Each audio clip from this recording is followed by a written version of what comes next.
O limite não tem que ser o nosso limite, ele é o limite de quem está ali. A gente está ali para apoiar qualquer decisão que a mulher tome, mas essa decisão ela tem que ser... Érica de Paula é mãe, psicóloga, acupunturista, educadora perinatal e doula, que ajuda mulheres a terem um parto humanizado e mais tranquilo. Mas o que seria esse parto humanizado? É um parto que não vai ter intervenções desnecessárias. Parto humanizado ele não tem que ser sinônimo de parto natural. Hoje, doula não é uma profissão regulamentada no Brasil. Geralmente, a doula é a primeira pessoa a chegar e última a ir embora durante o processo de parto. Qual que é o diferencial de alguém que está sendo acompanhado pela doula e alguém que não procura? No Brasil, a maioria das pessoas não tem condições de pagar uma equipe particular. A maioria das mulheres está à mercê ainda do plantão. Nessa situação, a gente tem uma taxa de cesárea hoje no setor privado no Brasil que ultrapassa 90% na grande maioria dos hospitais. Então, quando ela chega ali totalmente desinformada, ela tem 10% de chance de parir. Ela também esteve na mídia inúmeras vezes, principalmente defendendo a sua tese de que no Brasil existe um excesso de cesariana. E isso não é legal para a saúde da mulher. E como é que foi o seu parto? Foi difícil, viu? Para que não tenha nenhum sofrimento, né, desnecessário, é interessante que toda a equipe converse junta, mas nem sempre isso acontece, né? A gente tem uma ideia até que são as mulheres que escolhem a cesárea aqui no Brasil. Esteve presente em revistas como Isto É, Go, Trip, Marie Claire, Super Interessante, além de portais como UOL, Via Mulher e vários programas de TV, como o Programa Mulheres da TV Gazeta e Encontro da TV Globo. O termo parto humanizado, ele é um termo relativamente recente. Virou um nicho de mercado. Muita gente que está longe de ter uma assistência humanizada acaba botando lá a plaquinha na frente do consultório parto humanizado, quando na verdade... Esse bate-papo com a Érica de Paula foi algo que realmente foi surpreendente para mim. Eu não fazia ideia do que realmente era ser uma doula. Por mais que eu tenha pesquisado, eu percebi inclusive nesse bate-papo que esse assunto ele é cercado de mistério, cercado infelizmente de desinformação, mas que este profissional, que ainda não é regulamentado no Brasil, tem um papel fundamental. Portanto, esse é um podcast obrigatório, não só para mães, mas para as famílias e para toda a sociedade. Eu realmente espero que você goste desse papo, assim como eu gostei também. Bom proveito! Por favor, Érica, seja muito bem-vinda, se apresente para a audiência, o que você faz? Primeiro, obrigada pelo convite. Bom, eu sou psicóloga de formação, eu atendo também como doula há 13 anos, mais ou menos, atendendo partos. Sou acupunturista, formada em medicina tradicional chinesa. E agora mãe também, né? Que a gente tem que incluir isso na formação, porque no final das contas foi o que mais me fez crescer. Multifatorial, então, né? É. Me fala uma coisa, para as pessoas leigas no assunto, o que exatamente é uma doula? A doula é uma profissional de suporte contínuo para a mulher em trabalho de parto. Mas a gente tem todo um papel também no pré-natal de fornecer informação de qualidade, ajudar na escolha da equipe, na escolha do local de parto, montar um plano de parto, explicar sobre a fisiologia do processo. E aí no dia do parto costuma ser a primeira pessoa que chega, a última que vai embora, e a gente dá todo esse suporte informacional de alívio de dor, né, de métodos não farmacológicos de alívio de dor. Legal. Apoio emocional ao processo. Enfim, a gente não tem um papel técnico no parto, isso é um papel dos médicos, das enfermeiras, enfim. Mas a gente tem esse suporte que muitas vezes é fundamental, né, para um processo que às vezes é muito cansativo, tem muitas dúvidas, muitos medos. E a gente tem um papelzinho no pós-parto também, ajudando ali nos primeiros momentos, na amamentação, nos cuidados com o bebê. Você acha que o papel da doula, você disse que é psicóloga também, você precisa ter alguma formação superior para ser doula? Não? Não, hoje doula não é uma profissão regulamentada no Brasil. Então basta que a mulher tenha mais de 18 anos, não precisa ter formação superior.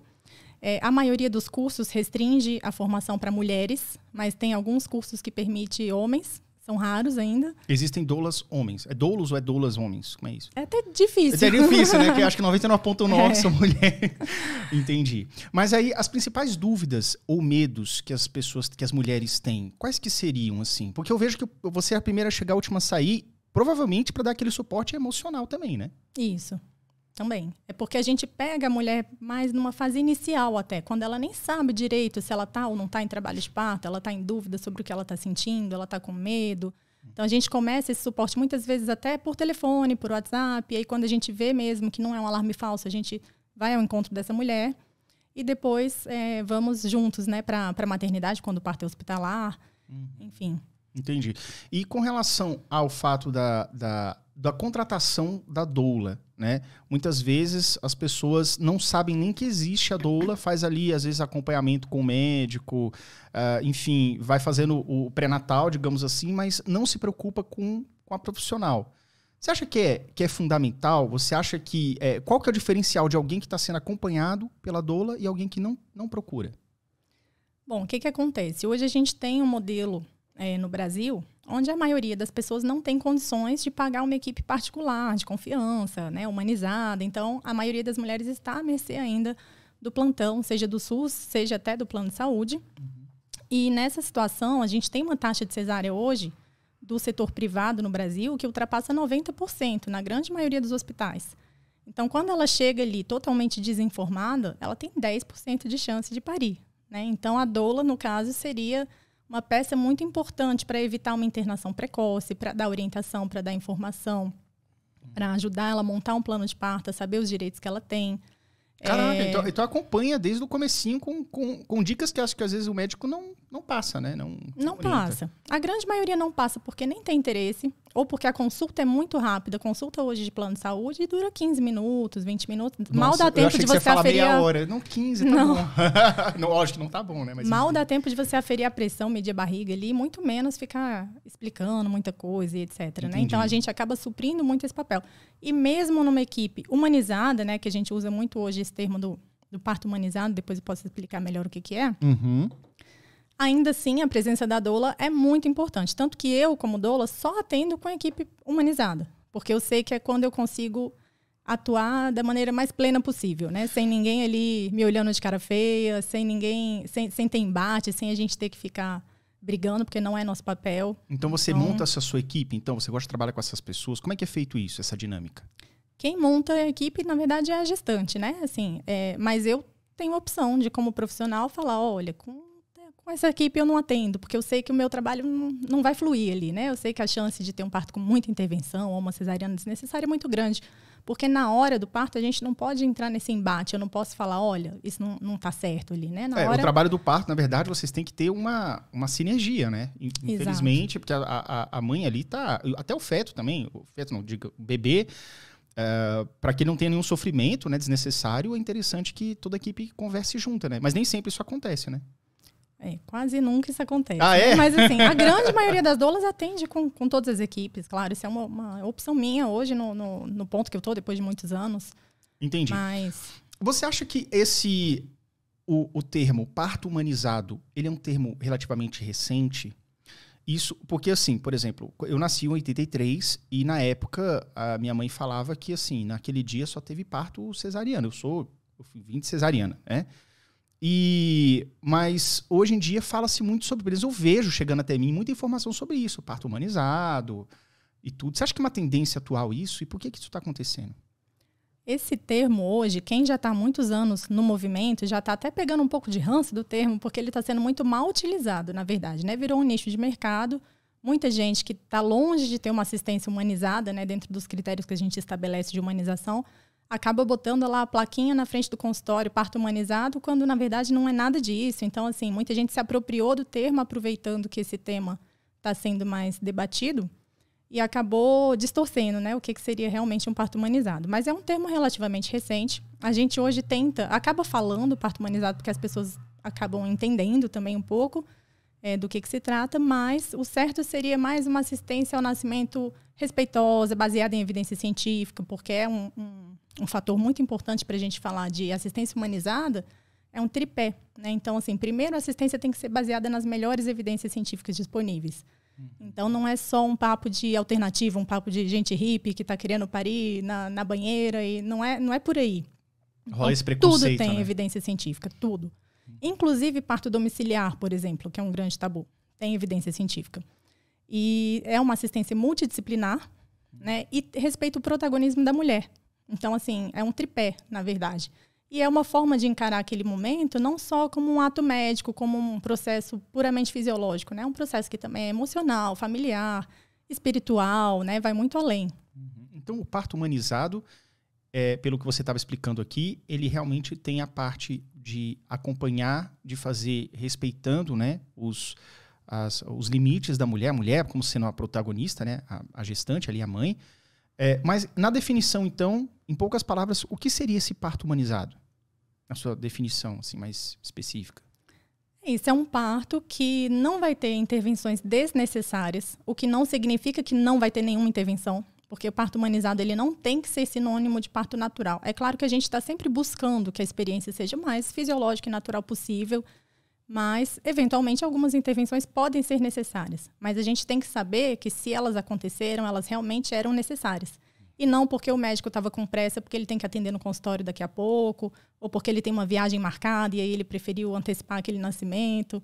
Então, Entendi. passa por aí, né? E é um parto que... Essa questão do protagonismo é muito importante, né? A gente fala, o limite não tem que ser o nosso limite, ele é o limite de quem está ali, né? A gente está ali para apoiar qualquer decisão que a mulher tome, mas essa decisão ela tem que ser consciente. Então, muita gente escolhe cesárea, mas não está escolhendo de fato, porque ela não teve nem sequer acesso a todas as informações necessárias para fazer uma escolha consciente. Então, a gente bate muito nessa tecla da escolha consciente, né? Muitas coisas que a gente acha que a gente está escolhendo, na verdade, a gente está sendo escolhida, porque é o que a gente aprendeu desde sempre, que o sistema está ali na nossa cabeça desde sempre. Uhum. E uma pergunta que é o seguinte, você falou a respeito do parto domiciliar. O parto domiciliar, digamos que a mãe possa ter algum problema, alguma dificuldade, e aí tem que recorrer, como você falou no último caso, a uma cesariana. Existe, então, uma prevenção do tipo assim, ó, a gente vai fazer aqui domiciliar, mas, sei lá, o hospital tá bem ali, tá um km daqui, entendeu? É feito esse protocolo, essa questão dessa segurança, caso algum dê errado, o que fazer? O plano B. Como que é feito isso? Com certeza. O parto domiciliar planejado, né, que a gente fala PDP, porque tem um parto domiciliar que acontece, né, desassistido, ali não deu tempo, enfim, às vezes tem gente até que planeja para ser desassistido, mas o que a gente defende é o parto domiciliar planejado, com uma equipe altamente qualificada, né, e experiente em emergência, tanto obstétrica quanto neonatal, com todos os equipamentos necessários para atuar nessas emergências em casa, né? Então, assim, claro que algumas coisas a gente vai precisar do hospital. Mas aí entra outro fator. A gestação tem que ser de risco habitual, que seria o baixo risco, né? Então, não pode ter pressão alta, diabetes gestacional, não podem ser gêmeos, o bebê não pode estar virado, né, pélvico, no caso. Tem que estar tudo redondinho, pré-natal redondinho. É um checklist ali para ver, né? Tem. E tem que ter um bom plano de contingência, que seria isso, não estar muito distante de um hospital. Não precisa estar 1 quilômetro, né? Mas a gente coloca ali 20 minutos, 30 minutos no máximo, já contando com o trânsito, para uma transferência. As coisas, elas não são explosivas. Então, um parto que pode acontecer, né? Algum problema, muito provavelmente ele dá sinais antes. Não é de uma hora para outra. Que a coisa vai desandar, né? Então, você já Exato. percebe, né? E a gente tem um tempo hábil, né? Claro que vão ter emergências raríssimas da ordem, assim, de 1 para 1000, onde você estar dentro do hospital faria diferença, esse tempo, né? Mas, assim, é uma decisão muito consciente, é uma responsabilidade compartilhada com as famílias. E o hospital, ele tem seus riscos também, né, inerentes. Então, um risco maior de infecção, de intervenções. Então, quando a gente analisa os estudos de boa qualidade, a gente vê que o parto domiciliar ele é tão seguro quanto o parto hospitalar, desde que seguidos todos esses critérios. Cara, que legal, porque eu acho que muitas mães nem sabem disso, né? Acho que o negócio é hospital, com todas as máquinas em volta, né? E você falou uma coisa acerca de um possível epidemia de cesariana, né? Eu acho que, inclusive, isso é falado no teu documentário. Não é isso? Como é que é esse negócio? Existe essa epidemia? As mães estão mal informadas ou estão... existe, sei lá, um conluio para que as coisas acabem virando cesariana na maioria dos casos? Por que você acha que isso está acontecendo? Na época do lançamento do documentário, que é o Renascimento do Parto, né? Para quem não conhece, ele está disponível ainda na Netflix. A gente lançou ele em 2013 e, infelizmente, ele ainda é extremamente atual.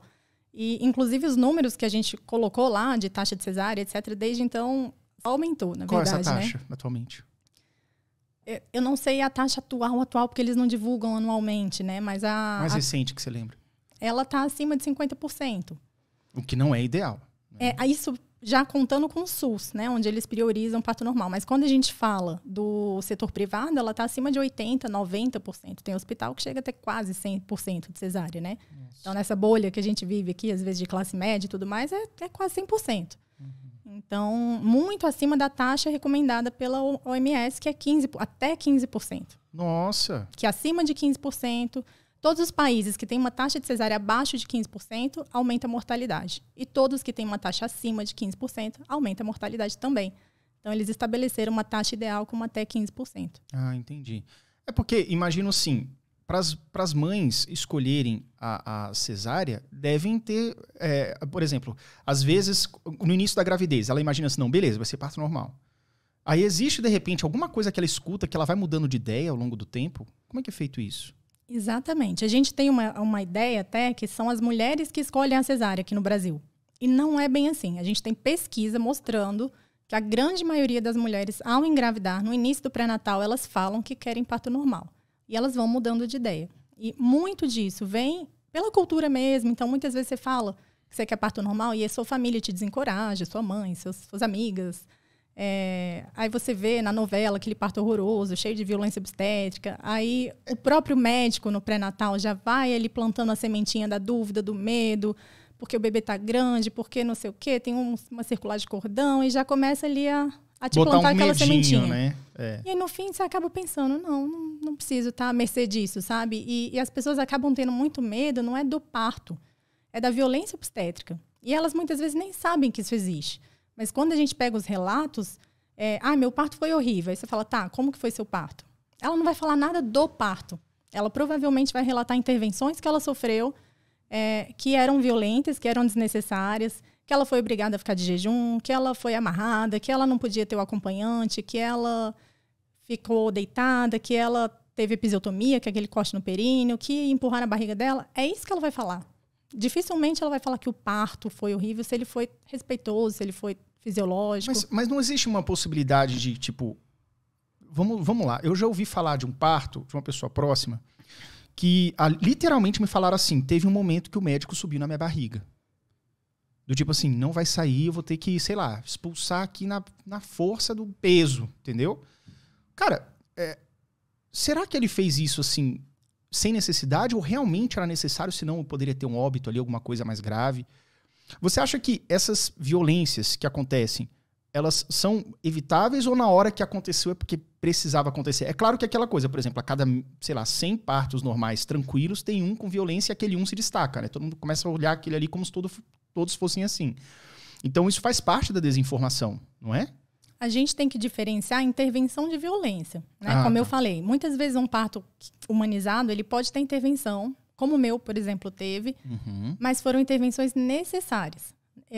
Já a violência é quando essa intervenção ocorre de uma maneira ou desnecessária, ou esse que você citou, né, que chama manobra de Christeller, é violência pura. Não existe indicação nenhuma, é completamente proscrito pelo Ministério da Saúde, pela Organização Mundial de Saúde, isso aí não tem justificativa nunca para acontecer. Ave Maria. Porque se a gente tem que antecipar o nascimento, seja por um quadro de que o batimento cardíaco do bebê não está legal, ou porque a mulher está em exaustão, e se esse nascimento vai precisar de alguma intervenção, não vai ser essa a escolha, né? Existem outras ferramentas, outros recursos que podem ser utilizados sempre com consentimento da mulher, que isso é importante.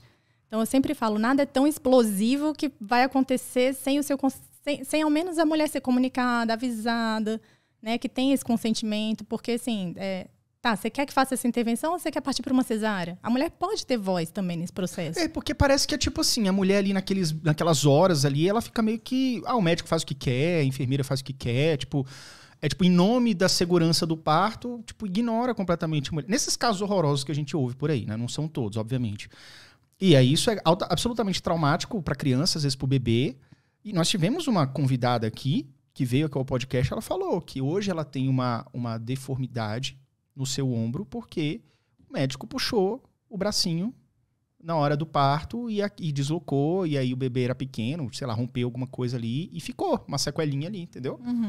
Então, cara, isso é uma coisa absurda, né? Eu acho que isso é um erro médico, na verdade, né? Porque não precisava disso, eu imagino. Existem as fatalidades, né?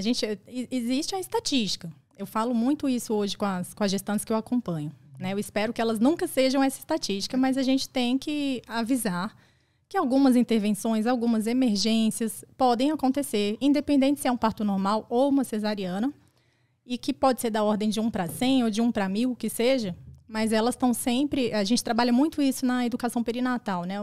Parte do meu papel é esse também. É falar, olha, pode precisar de tal intervenção. Você pode ter, eventualmente, uma hemorragia. O bebê pode, eventualmente, nascer com desconforto respiratório. E na cesárea é muito mais comum, inclusive, tanto a hemorragia quanto o desconforto respiratório do que no parto normal. E a conduta da equipe vai ser essa. Então, na melhor assistência obstétrica do mundo, se você for hoje nos países mais desenvolvidos, com os melhores, as melhores taxas de tudo, vai ter, claro, infelizmente, as fatalidades, né? Os óbitos, as emergências. E aqui não vai ser diferente, né? Mas é raro. E às vezes vai ser erro médico, às vezes não. Isso é muito difícil, da gente, não cabe a nós avaliar. Mas a maioria das coisas é evitável. A gente tem hoje uma taxa de morte materna muito acima do ideal por coisas que poderiam ser evitáveis. Então, por exemplo, pré-eclâmpsia, né? A pressão alta, hemorragias completamente evitáveis. Então, a gente tem uma falha muito grave na assistência. Entendi. E mesmo nos hospitais particulares você tem esses números elevados, assim? Ou é mais tem, né? É impressionante como tem. Caramba! Porque a assistência ela acaba não sendo 1 para 1. Né? A gente fala muito disso. Assim, não tem um profissional assistindo uma gestante. E às vezes o médico fica com quantas, assim? Porque é difícil, né? Administrar tudo. Né? Quantas chegarem no plantão, por exemplo? Do tipo 10. Acho que não chega tanto. Não chega tanto, mas eu acho que acima de 5 começa a ficar complicado, né? Acima de 3, sei lá, né? Porque tem que dar uma atenção ali, tipo, foco total naquele paciente, né? Naquela paciente, né? E vem cá, aí você falou, atualmente você é mãe? Sim. De quantos? Um filho. Um filho. De Quantos 3 anos e meio. 3 anos e meio. Então, como você começou falando, há 3 anos e meio atrás, ele veio ao mundo. E como é que foi o seu parto? Foi difícil, viu? Conte pra nós. Eu falo que o meu parto, de todos que eu já estive, talvez tenha sido o mais difícil de todos. É mesmo? Foi um parto muito longo, 37 horas de trabalho de parto. 37, cara. Você chegou a dormir nesse... Não, né? A gente tem uma hora que tá tão cansada que você a gente... dá uns cochilos. Pesca entre uma contração e outra, mas a contração ela vem em poucos minutos, então você não consegue dormir realmente, existe um limite, tipo assim, a partir de tantas horas, cesárea. Ou não, tem nada a ver? Não. Porque pode ter um parto de boa com 30 horas de contração, é isso? Sim. O limite é o bem-estar da mãe ou do bebê. Né? Se em algum momento o bebê apresenta sinal de que ele não está bem naquele processo, a gente vai tomar providências, né? Ou se a mãe está em exaustão, não quer mais... Enfim, mas tem recursos para ajudar também. Então, meu parto foi bem isso. Eu planejei um parto domiciliar, a equipe ficou... Eu fiquei sozinha, na verdade, muito tempo, que era aquele iniciozinho, que eu não queria ninguém. Aí eu chamei a equipe, a equipe ficou me acompanhando em casa. Aí quando deu 30 horas de contração, eu estava em exaustão, claro. Tinha 2 noites já totalmente virada, sem dormir. E ainda tinha uma expectativa de que ia demorar bastante. Né? Então, pelo progresso, da forma como estava acontecendo, muito provavelmente ainda ia demorar muito. Então, eu mesma me antecipei, né? E tendo conhecimento na área, já conversei com a minha médica e falei, olha, vamos para o hospital? Porque a gente usa tal e tal intervenção, né? No caso, eu mesma sugeri uma ocitocina com analgesia para eu aguentar até o final, porque eu tô colapsando aqui. E foi até o final o parto normal? Sim, aí nasceu de parto normal. Entendi. Aí, mais um parto normal humanizado hospitalar, né? Na banquetinha, parto de cócoras, com a playlist que eu tinha escolhido, luzinha apagada, tudo bonitinho, mas aí, no caso, acabou sendo hospitalar. E tudo bem, né? Para isso que existe também a tecnologia para ela ser usada quando é necessário. Então, não necessariamente um parto longo significa sofrimento do bebê, né? Não, de jeito nenhum. Assim, o Pedro esteve bem o tempo todo. O tempo todo, e foi né? isso que fez a gente continuar. Se em algum momento ele não estivesse, com certeza eu também teria ido bem. Como é feito o monitoramento do bebê?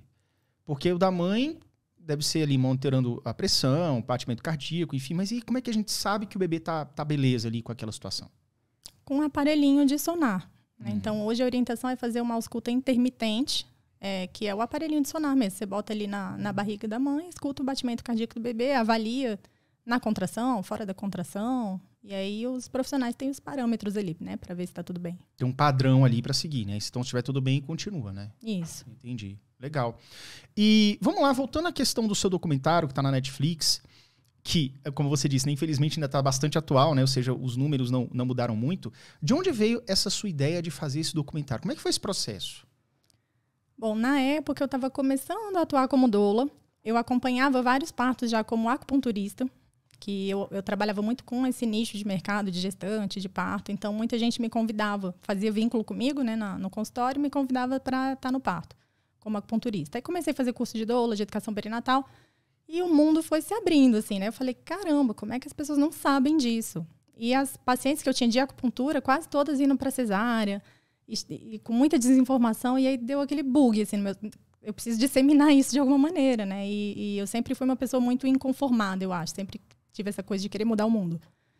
E acabou que, na época, eu trabalhava um pouco com roteiro, né, de TV e, enfim, eu tinha um companheiro na época que trabalhava com rádio, TV e cinema. Legal. E a gente fazia alguns programas de TV juntos, né, eu ajudando com essa temática. A gente falou, vamos fazer um programa de TV.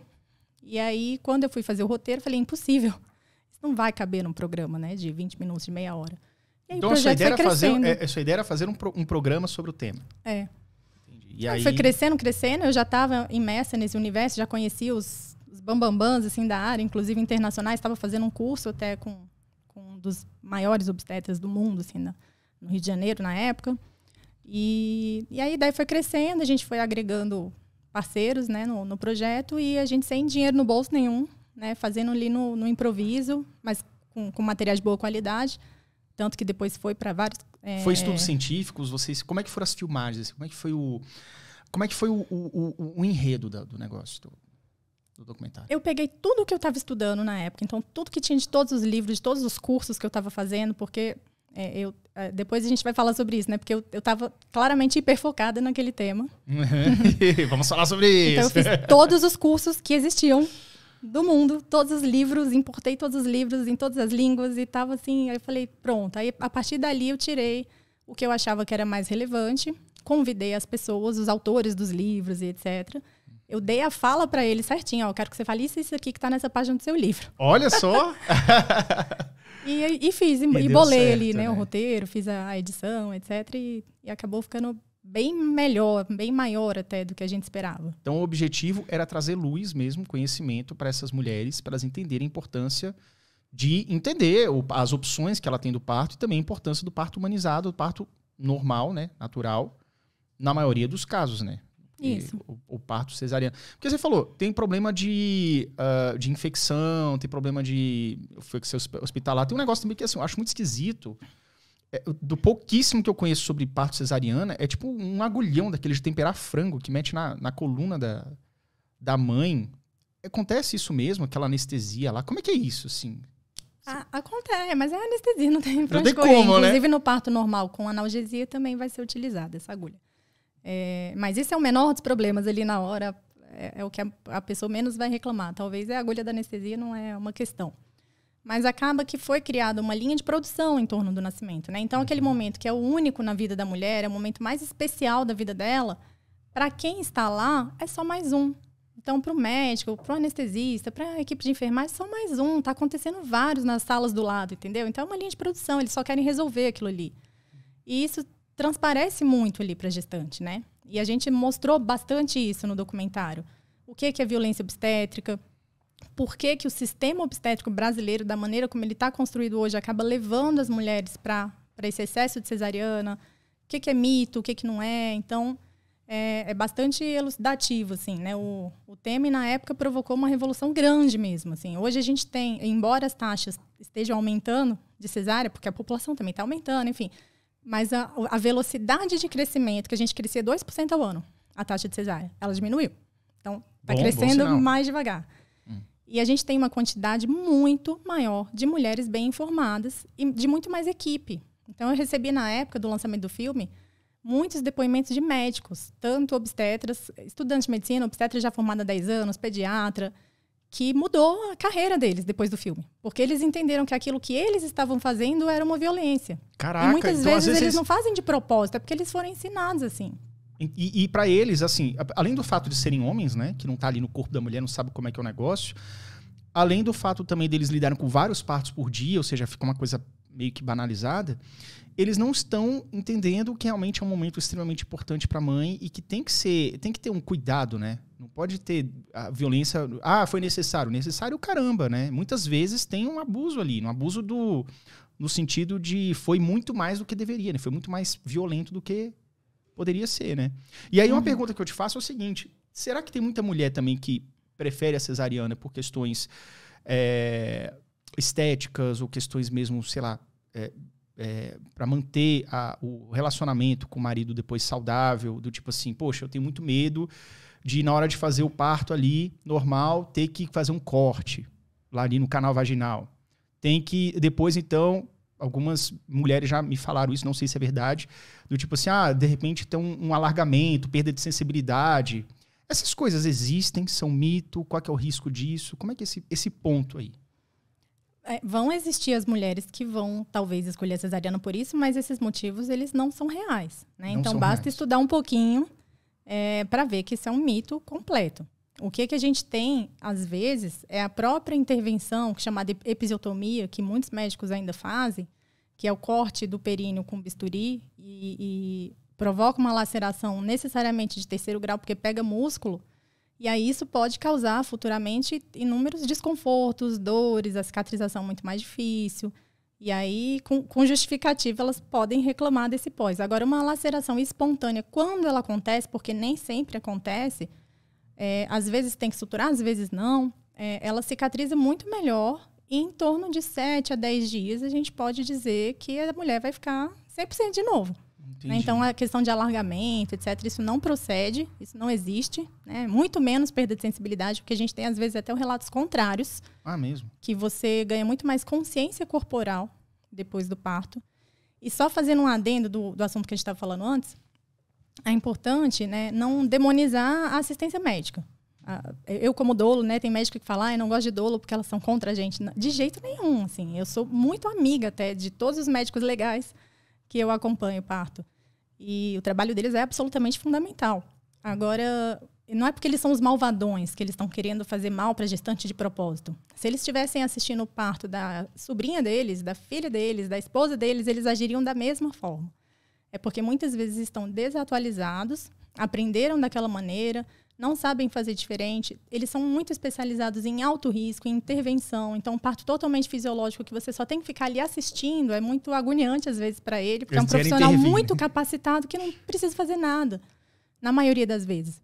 Entendi. Então, muita gente, hoje os médicos que a gente considera, né, humanizados, que praticam uma assistência baseada em evidências e tudo mais, eles começaram provavelmente muito mal. Então, muita gente fala, nossa, eu já fiz muito isso, já fiz muito cristelé, já fiz muita episiotomia.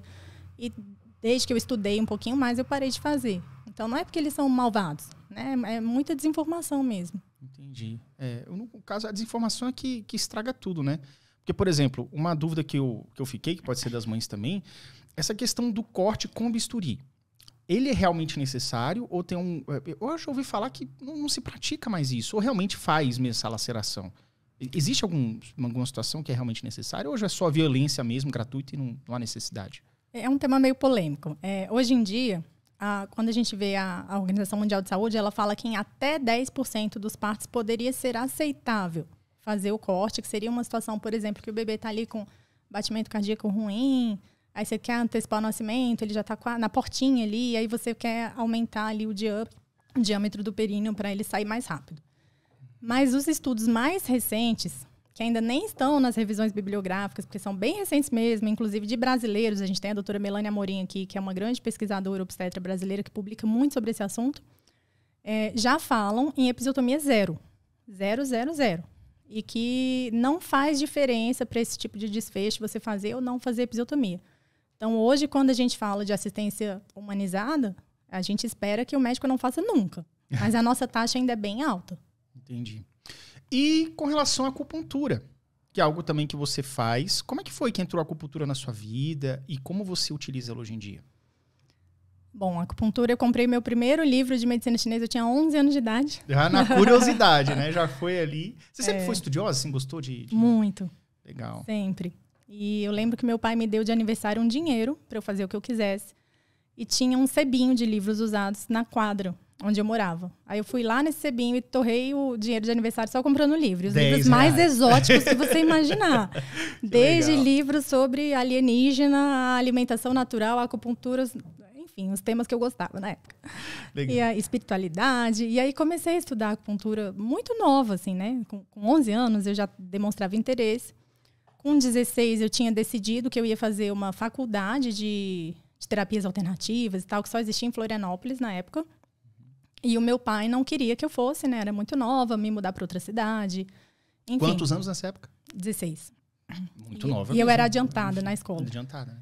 E aí ele falou, não, se você passar na UNB, você faz 1 ano de um curso aqui que depois eu prometo que eu deixo você ir Itibanco e Florianópolis. Aí Opa! foi a estratégia muito bem pensada dele, deu certo. Aí você passou para psicologia. Aí eu passei para psicologia e comecei a fazer e comecei a gostar. Aí falei, mas agora eu gosto, não quero mais ir para Florianópolis. E aí fui fazer o curso de medicina chinesa aqui em Brasília. Não sabia que tinha aqui, legal. Tinha. E aí eu conciliei os 2 cursos. Na época, com 18 anos, eu fiz o curso de medicina chinesa.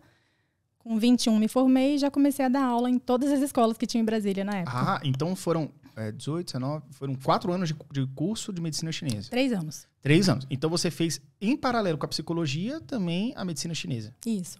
Cara, que legal.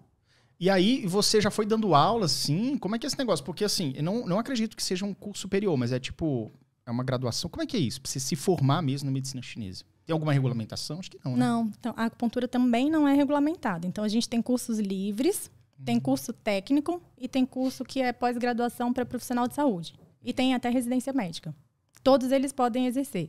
Então, eu fiz um curso livre e fiz um curso técnico. Eu tenho 2 diplomas, né? Um reconhecido pelo MEC, que é o técnico, e o outro que era livre, que foi esse primeiro que eu fiz. E a acupuntura, nessa questão da maternidade, ele vem no antes, durante e depois do parto?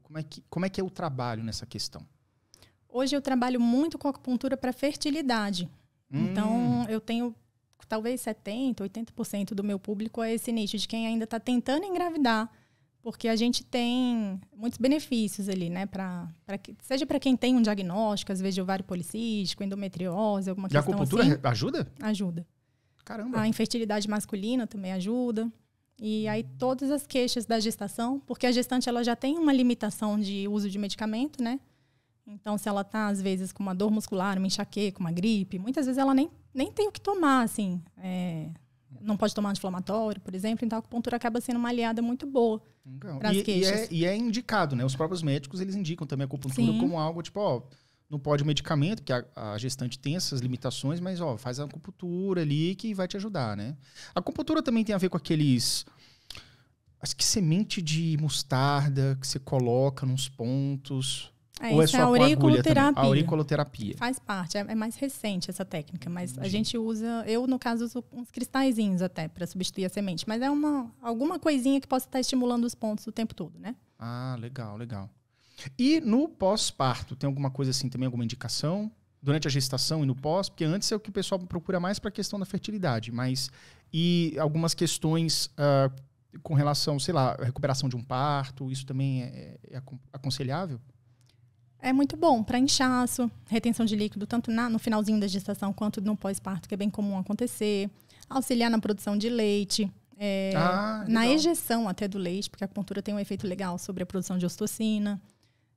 Tem a acupuntura pediátrica, que eu trabalho também bastante. Então, para cólica, para refluxo, né, para algumas questões ali do bebê também ajuda bastante. Basicamente serve para tudo. Multifatorial o negócio. Chegou uma perguntinha aqui do Jefferson Santos. Salve, Jefferson Santos. Perguntando assim: olá, Érica, tudo bem? Espero que tenha sido um ótimo Réveillon. Seu companheiro ou sua companheira assistiu a estreia do seu bebê? Pode-se assistir o parto humanizado ou há restrições? O pai do meu filho, né, que nós não estamos juntos, na época assistiu, sim, o parto, e normalmente a mulher tem direito de escolha ao acompanhante, livremente, né? Então ela pode escolher se ela quer o pai, se ela quer a mãe dela, se ela quer uma amiga, se ela não quer ninguém. A gente tem uma lei até que garante o direito ao acompanhante já tem muitos anos. Caraca, mas tinha restrição? Imagina assim, deve ser terrível. Imagina você tá numa sala com um monte de gente desconhecida e não poder ter aquela pessoa que tá com você o tempo inteiro, né? Tinha, e até hoje tem hospital que descumpre essa lei. E aí a mulher tem que chegar muito bem informada dos direitos dela para poder exigir. Para não chegar lá e ser pega de surpresa. Não pode ninguém. Em Brasília tem isso aqui, será? Não precisa dizer o nome, não, mas... Em hospitais do SUS, eventualmente, num plantão que você pega ali, pode ter... Depende do humor do médico. Equipe que encrenca, Porque eles acham que... Até na cesárea, eles são até mais implicantes com isso. Que o acompanhante vai contaminar o campo cirúrgico, que não vai saber se portar, que vai desmaiar, que vai atrapalhar. Tem muito essa visão. Entendi. Pegando o gancho da acupuntura, também chegou a pergunta do Jefferson. Érica, sobre a acupuntura. Você ministra o tratamento em crianças? É uma dúvida que sempre tive. Sempre pensei que fosse apenas um tratamento indicado a adultos. Desde já, grato pela explicação. Desde recém-nascido. É mesmo? É. Então, assim, Caraca, uma vez eu conversei com o professor de biologia. Antes, eu já fiz acupuntura em alguns momentos específicos, quando eu tava com a hernia de disco. Mas eu conversei com o professor de biologia 20 anos atrás, que ele me falou assim, eu não faço acupuntura não, vai que o negócio pega meu nervo, não sei o quê. Tipo, botou um terror assim, entendeu? Óbvio que eu nunca vi um acidente com acupuntura, pelo menos eu não conheço. Né? Existe algum risco assim? Tipo, o bebê, como é fininho a pele, você tem que ter uma agulha fininha. Como é que é isso, assim, com o bebê? a acupuntura é uma técnica considerada bastante segura. Tem eventuais, raríssimos relatos de perfuração de algum órgão, alguma coisa, mas é muito difícil isso acontecer porque os pontos que a gente usa, a inserção ela é milimétrica, né? Então, assim, o ponto é da espessura de um fio de cabelo e a gente não aprofunda muito essa agulha. Tirando em partes, assim, o glúteo, né? Algum lugar que às vezes você pode aprofundar um pouquinho mais, a inserção ela é muito superficial. Então, para a gente causar algum dano ao paciente, né? Nossa, tem que errar muito. Assim, o máximo que acontece é um roxinho, às vezes pega um vasinho, alguma coisa que é normal. Mas o bebê a gente adapta, usa agulhas mais finas ainda.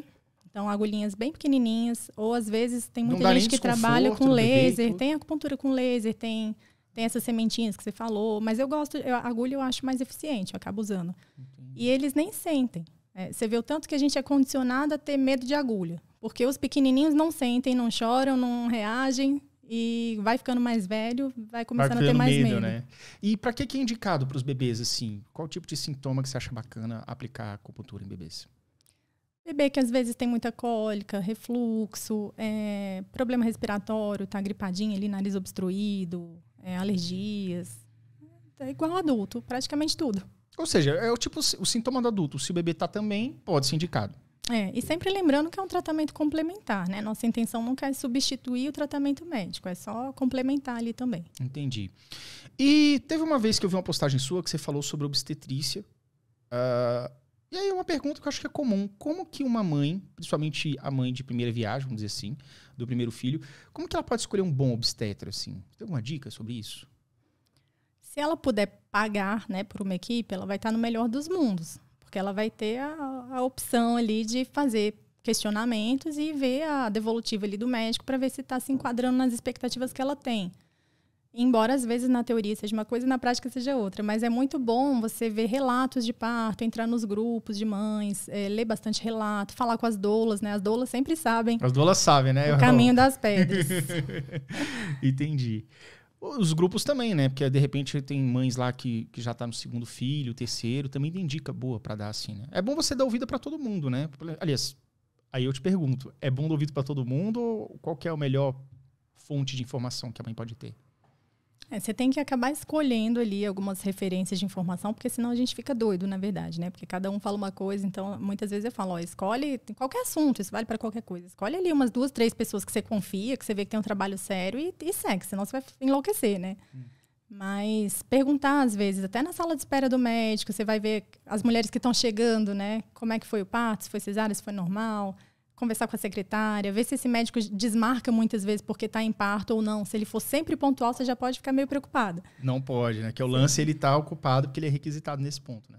Não, se ele está sempre pontual, sinal que ele provavelmente não tem de parto. Porque a gente, quando tem parto, igual eu te falei, né? Aqui no podcast, pode ser que eu tenha que sair correndo, largar tudo ou cancelar em cima da hora. Entendi. Então, o médico que atende parto de verdade, ele muitas vezes vai ter que desmarcar, vai estar atrasado. Isso é um bom tem sinal. Tem várias perguntas. Ele está atrasado. Isso é um bom sinal. Pelo menos nisso. Ele está num parto, ele está vindo. E tem umas perguntinhas, né? Chave. Tem até no meu perfil, tem várias listas até na internet. Quais perguntas que você pode fazer. Manda aí uma pergunta pra gente. O que você acha que é uma pergunta boa que a mãe tem que fazer? Ou algumas perguntas. Quantas horas de trabalho de parto ele espera? Se a bolsa romper, em quanto tempo que ele sugere alguma intervenção? Se ele espera um pouquinho mais ou se ele já apavora? Quantas semanas de gestação ele topa ir, né? Se é até 40, 41, 42, como é que ele monitora isso? Se numa necessidade de abreviar o nascimento, se ele induz o parto ou se ele já parte para cesárea. Tem um monte de coisa. Se ele faz episiotomia. E é importante ele ser franco com essas respostas. E o que a mãe pode esperar com uma resposta adequada? É um médico que é mais flexível, que espera mais? O que você acha que é uma resposta bacana de você ouvir nesse momento? É um médico que te explica o prós e contras de todas as opções e decide junto com você o que for possível. Claro que tem coisa que é totalmente técnica, a decisão tem que ser médica. Mas muitas vezes é possível falar, olha, pelas evidências, se a gente evita passar de 42 semanas, mas a partir de 41 semanas, a gente pode ou esperar ou induzir. O que você acha? O que você quer fazer? Então, assim, essa conversa, esse diálogo, ele é muito importante. O médico tem que te dar a oportunidade de participar desse processo e te dar as informações também, se você Isso não acalma tem. também, né? A mãe somente a mãe do primeiro filho, ela não tem, às vezes, nem noção disso que você está falando. Para mim, obviamente, eu sou bem desconhecido nessa questão.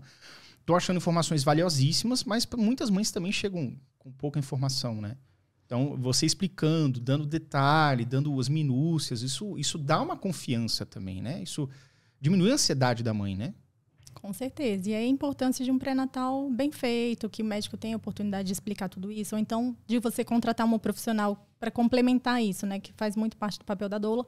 E hoje a gente tem as redes sociais, que ajudam muito, né? Então, essa questão hoje da gente usar o Instagram como ferramenta de compartilhar conteúdo acaba que revoluciona bastante também, né? A gente consegue fornecer gratuitamente isso numa escala muito maior. Gente, eu fico imaginando assim, porque o Instagram deve ter, sei lá, 10 anos, pouco mais, talvez 2011, não sei, enfim. E é completamente diferente hoje do que era antes, né? Mas como a gente era cego de informação há 15 anos atrás, cara. YouTube é de 2005. YouTube é de 2005. E antes disso, você não encontrava nem vídeo das coisas, você encontrava textos soltos que você não sabia se era verdade ou não, você não poderia comparar informações. A gente vive num mundo bem informado, assim, né? Que eu acho que ajuda tanto os profissionais, porque o profissional que está se capacitando ele também pode buscar essa informação. Lógico, ele vai fazer um curso, mas enfim, ele tem opiniões ali ao alcance da mão, né? Quanto o público desinformado que quer entender alguma coisa. Uma mãe de primeiro filho, etc. Então você tem essa abertura, assim, né? Essa proximidade. Eu acho muito legal esse negócio de ter informação, né? E você comentou aqui, antes da gente começar o podcast, sobre o seu Instagram, né? Que recentemente é que você abriu o seu Instagram para falar desse assunto, né? Como é que você divulgava suas informações antes? Como é que foi esse início no Instagram? Como é que foi isso? Não é nem tão recentemente assim, mas eu fui dar atenção mesmo para ele mais recentemente. Eu usava muito Facebook. Uhum. E, na verdade, assim, acho que o filme até veio porque naquela época... O Facebook veio antes do documentário? Não. Veio concomitante, assim. Mais ou menos. Naquela época, a gente nem usava muito rede social, nem Facebook direito, para falar a verdade, né? Então, assim, acho que se fosse hoje, talvez eu não tivesse feito o documentário, porque eu ia pensar que eu já estava alcançando as pessoas ali, né? E o documentário na época foi, tipo, o que você achou que ia dar mais alcance, né? Foi, não, e deu, assim, ainda bem que eu fiz, porque a gente ficou em cartaz 23 semanas, quase todas as cidades, todas as capitais, foi para vários festivais, legal. Bateu recorde de financiamento coletivo, recorde de bilheteria, e alcançou hoje numa escala de milhões de pessoas, se for pensar na Netflix, né? Então teve uma estreia no cinema também. Ele foi no cinema. Ele foi no cinema a estreia e depois foi no cinema. E aí, em paralelo com o Netflix ou foi depois? Não, muitos anos depois que ele foi pra Netflix. É recente até. Eu achei que foi naquela época também o Netflix. Não. Ele foi pro cinema, virou DVD. Uhum. Aí o pessoal comprava DVD. Hoje em dia a gente não tem nem aparelho que toca mais, DVD. Nem um piratinha você não acha mais na banquinha ali. Nem tem mais banquinha, sei lá, mudou tudo. Aí o Ministério da Saúde comprou o direito de exibição do filme no YouTube por alguns anos. Então ele ficou disponível no YouTube um tempo. E depois veio a Netflix. Cara, que legal, né? Porque o Ministério da Saúde entender a importância do documentário, tipo assim, cara, é isso aqui que a gente precisa para explicar para as pessoas, né? Trazer esse conhecimento, né? Foi nessa época também que veio o prêmio Trip Transformadores. Você teve logo em seguida. Esse prêmio também, né? Você ficou, porque eu não sei, você encabeçou o projeto, mas teve outras pessoas próximas também que... Sim, né? A gente, é claro, um projeto grande, várias pessoas trabalharam nele, né? Então eu fui responsável pelo roteiro, pela pesquisa e pela produção. E em seguida, no ano seguinte, veio alguns prêmios, né? O Trip foi só um deles. Mas por eu ter sido mesmo a cabeça ali, né? Do tema e tudo mais. E pelo trabalho que eu já fazia também, né? Até presencialmente, atendendo as mulheres. E vieram alguns prêmiozinhos lá em 2014, principalmente. Legal. Tem uma coisa que você me falou que me chamou a atenção, que foi sobre alguns elementos que você usa no momento, às vezes, do trabalho de parto, enfim. Um dos que você chegou a citar foi o óleo de rícino, né? Como é que é isso? Como é que é essa questão desses elementos, assim, que você pode utilizar e como que você utiliza no processo? Na verdade, acho que você está falando de um post. O óleo de rícino é um dos métodos que está sendo muito indicado hoje em dia para ajudar na indução do parto, mas eu particularmente nem gosto dele. Para falar a verdade, das gestantes que eu acompanho, quase nenhuma, talvez nenhuma tenha usado.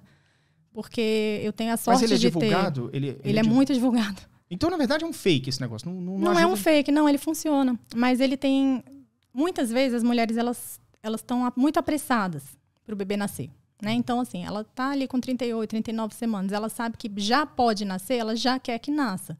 Só que não necessariamente aquele bebê está pronto para nascer.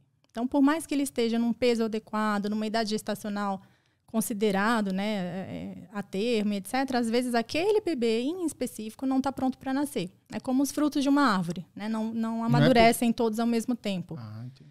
E aí elas começam a querer métodos naturais de indução. E aí me procuram para fazer acupuntura e querem tomar chá disso, chá daquilo. E o óleo de rícino é uma ferramenta que funciona, na verdade, porque ele provoca uma diarreia horrorosa e ele acaba tendo, por consequência, também causar contração uterina. Nossa então, assim, senhora, ele tem é tipo efeito colateral, a mulher É. vomita.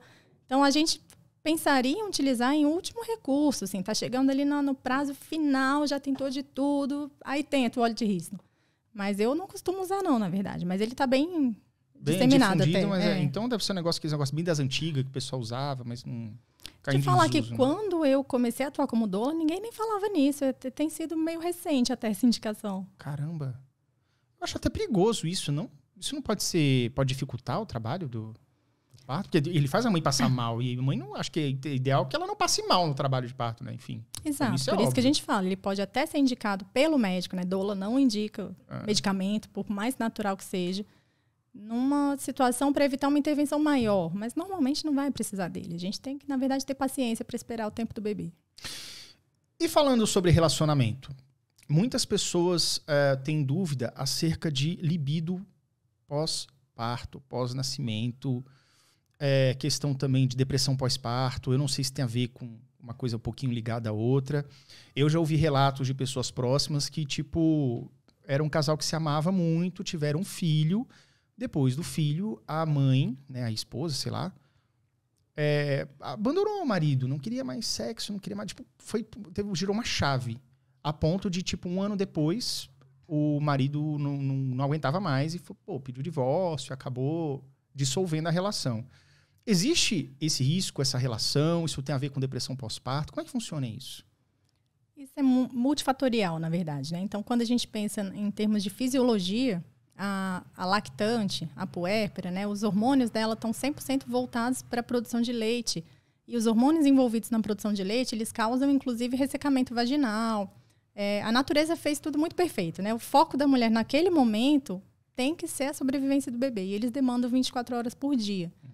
Ela está desconfortável com o próprio corpo, né? Demora muito para aquela flacidez, aquela barriga que fica residual, os órgãos voltarem para o lugar. Então, muitas mulheres elas estão lá vazando leite, o peito todo empedrado, a criança que acordou 10 vezes à noite, você está em privação de sono. Então, tem todo esse contexto hormonal e da situação, né? Que não tem muito para onde correr.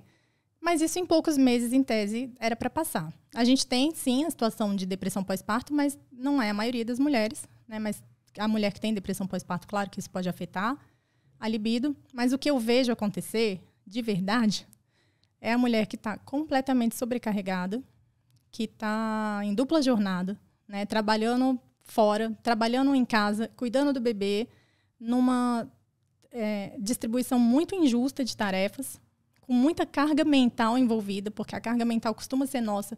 Então, mesmo que o parceiro, às vezes, faça a parte dele, de botar a mão na massa, a carga mental, né, assim, a fralda está acabando, tem que marcar vacina, tem que marcar pediatra e pesquisar sobre o que está acontecendo e etc., é da mulher. Não tem muito uma divisão justa nisso, né? Não costuma ter, muito raro. Porque a mulher já está ali com o bebê, cuidando da boa... do bem-estar dele, amamentando e tal, acaba que sobrecarrega naturalmente mais a mulher, porque ela tem que estar o contato próximo mesmo. E aí talvez fosse interessante essas outras questões, pelo menos, né? O marido ali, o companheiro, poder ajudar nessa questão também, para desafogar um pouco, né?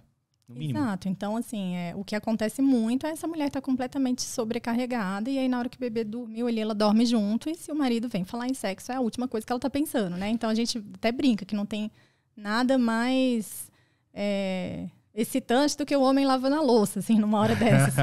Você vê que o cara tá participando ali também, né? Entendi. Você chegou a comentar num post acerca da maternidade ser um assunto político também. Eu queria entender melhor isso, essa visão, porque você acha que o governo, as políticas dos governos, seja quais forem, eles são favoráveis ou desfavoráveis às mães, e você acha que os governos, eles têm essa plena consciência? Tipo assim, um governo ele pode fazer uma lei, um decreto totalmente errado para as mães e ele não tá nem aí. Como é que você vê essa questão de política e maternidade? Você falou sobre isso recentemente, não foi? A gente, em vésperas de eleição, né, eu acabei me posicionando politicamente, perdi vários seguidores por isso, mas isso acontece. não me arrependo.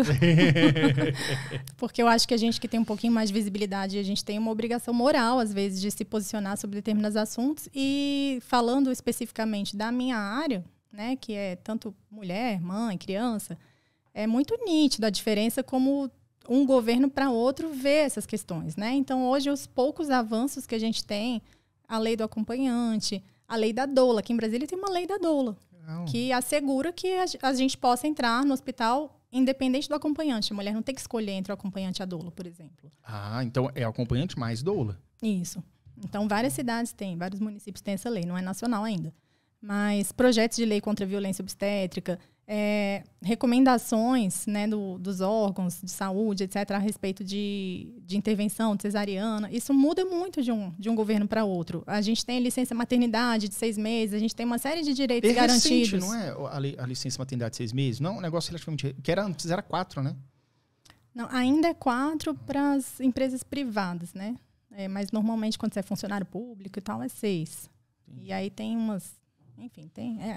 Umas mudanças. Nem sei te dizer que ano que surgiu, esses detalhezinhos. Mas as políticas públicas que garantem nosso direito, que garantem os direitos da criança, que garantem o acesso do bebê a uma creche, que garante a estabilidade da gestante não ser demitida, tudo isso é política. Não dá pra gente fugir disso, né? Eu concordo. Eu concordo que tudo é política. Eu acho que as pessoas falam assim, não gosto de falar de política. Meu amigo, quem gostar vai decidir a sua vida por você. Então, acho que é importante você pensar... E aí que tá, porque eu vejo a política de uma forma um tanto cética. Tanto prática, digamos assim. O que é bom, o que não é bom, não é bom. E, cara, eu acho que é muito errado você ficar abraçando tudo que um determinado espectro faz só porque é o espectro que você acha favorito. Porque nós sabemos que não tem nada perfeito, né? Às vezes você tem um tipo de governo, digamos assim, que pisa na bola em algumas coisas e o outro também pisa, entendeu? E a gente não pode esquecer, na minha opinião, que os governantes, as pessoas que foram eleitas, enfim, eles têm que ajudar a população, né? Se está fazendo errado, tem que cobrar, tem que, às vezes trocar. Não, eu não quero mais essa linha aqui que eu defendo, eu prefiro outras pessoas, entende? Eu não sei se você vê dessa forma. A gente opta pelo menos pior, na verdade, né? Quando você se posiciona politicamente, você não quer dizer que você concorda 100% com o que... E eu acho que ninguém concorda 100% com o que acontece. É bem difícil. Então, assim, é muito assim, esse aqui é ruim, mas o outro é pior. É tipo então, isso. É muito isso, na verdade, né? Então, assim, a gente teve, por exemplo, em muitos anos anteriores, aí, criação de vários centros de parto normal, um projeto chamado Rede Cegonha, implementou a atuação das enfermeiras obstetras. No DF ou Brasil? Brasil. Brasil, legal. E a gente teve muitos avanços. Aí, nos últimos 4 anos, retrocedeu tudo. Teve um desmonte generalizado de tudo que tinha sido avanço até então. Foi real mesmo esse desmonte? Mudou algumas regras ou foi desfazimento mesmo dessas coisas? Algumas coisas chegaram a se desfazer. Alguns centros de parto normal foram desativados. Então, assim, até a caderneta da gestante foi reeditada com informações completamente absurdas. Como assim? Dá um exemplo. Vamos falar um pouquinho disso. Por exemplo, falando que é aceitável a manobra de Cristelé. Aquela de empurrar a barriga da mãe. E já tinha sido botada por terra. Que não era mais... Total. Então, assim, várias relativizações de violência.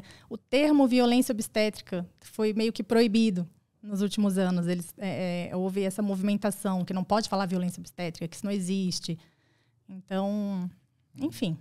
É muita coisa. Não, imagino muita coisa. Vamos dar um pouquinho de assunto? Como é que foi a sua criação? Você é de Brasília. Sou de Brasília. Nasceu aqui em Brasília. Como é que foi a sua criação? E como é que você acha que isso influenciou ser quem você é hoje? A única coisa que eu sei até agora é que você é de Brasília e que você gosta de estudar, né? Mas conta um pouquinho pra gente, assim, sobre esse ponto. Bom, eu tive muita sorte, porque na minha época, eu sou de 86, o uso da fórmula era muito indiscriminado, pouca gente amamentava mesmo, exclusivamente. As pessoas introduziam alimento muito cedo, muitas coisas que hoje a gente sabe que são temerárias, assim, né? Não tinha essa discussão sobre educação positiva, disciplina positiva, educação com respeito, era tudo na base da palmada. E a minha mãe, ela fugiu um pouco dessa regra. E não por estudar, assim, era muito dela. Era o feeling dela, assim, de criação. E na época ela trabalhava até no Ministério da Saúde. Ah, que legal. E ela redigia na máquina de escrever os documentos sobre os benefícios da amamentação. Olha a sorte que eu tive, né? Então, ela tinha muito essa noção. Então, eu fui amamentada por muito tempo, muito mais tempo do que o que era normal naquela época. Ela me criou com muito colo, muito apego, muito amor, né? Assim, não vou dizer que eu nunca fiquei de castigo, nunca levei uma palmada, que aí também seria mentir, mas... Mas também não é possível, né? Eu não conheço alguém que nunca tem. Naquela época Era o remédio que tinha, né? Mas, assim, comparado ao que existia, né? Eu considero que a minha criação ela foi muito respeitosa, muito legal, com muito diálogo. E acho que isso com certeza impactou. E a minha mãe tem um relato, os dois nascimentos, eu tenho um irmão, né? E eu sou mais velha, eu nasci de um parto normal muito violento, com muita violência obstétrica. E a minha mãe ficou tão traumatizada que quando ela engravidou do meu irmão, ela mudou de médico para achar alguém que fizesse uma cesárea. Só que na cesárea ela teve choque anafilático e quase morreu.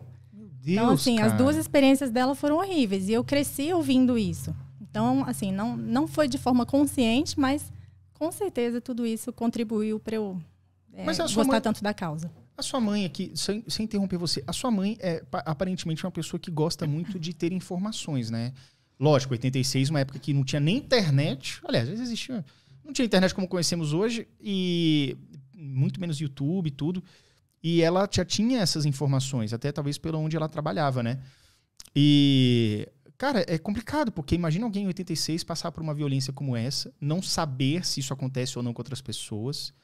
E aí procurou a cesárea e depois teve dificuldade na cesárea também. Isso é uma coisa, assim, traumatizante, né? Assim, de repente, talvez por isso ela não quis mais ter filhos. São só 2 filhos, né? Não, acho que o planejamento dela sempre foi ter só 2. Né? Mas até pelo fato dela ter sido uma mãe tão presente, você dificilmente vê uma mãe que é muito, muito, muito presente, que se empolgar para ter muito filho, porque a conta não vai fechar, né? Então... Ou é dedicação exclusiva, ou trabalha, faz outras coisas. Então você acaba tendo que difícil, terceirizar. né? Nada contra, zero julgamento, né? Para quem tem que trabalhar e tem que terceirizar mais, nem é uma questão. Mas a minha mãe não tinha muita informação, né? Como você falou, na época nem tinha muitos meios de informação. Acho que ela seguiu muito o instinto e ela não ouvia muito palpite. Olha, coisa boa. E tudo que a gente fala hoje, tanto de parto quanto de criação de filho, a gente precisa de um mundo de evidência científica para mostrar para a pessoa que no final ela podia confiar no instinto dela, sabe? É basicamente isso. A gente fica tentando, olha, quando seu bebê chorar, pega ele. Não é para seguir o livro que tá falando que é para deixar ele chorar, porque o nosso instinto é de pegar o bebê. Como é que você ouve um bebê chorar e não vai correndo pegar ele? Eu já ouvi falar dessa maluquice também. Tem que deixar chorar 5 minutos, se não parar, e você pega. Meu amigo. Deus me livre, isso é tortura. Eu também. E funciona. Então, assim, é o que a gente chama na psicologia de desamparo aprendido. Então, o bebê, ele chora, ele não é atendido, ele chora, ele não é atendido, e em algum momento ele vai falar, tá bom, não tem com quem contar, então vou parar de chorar.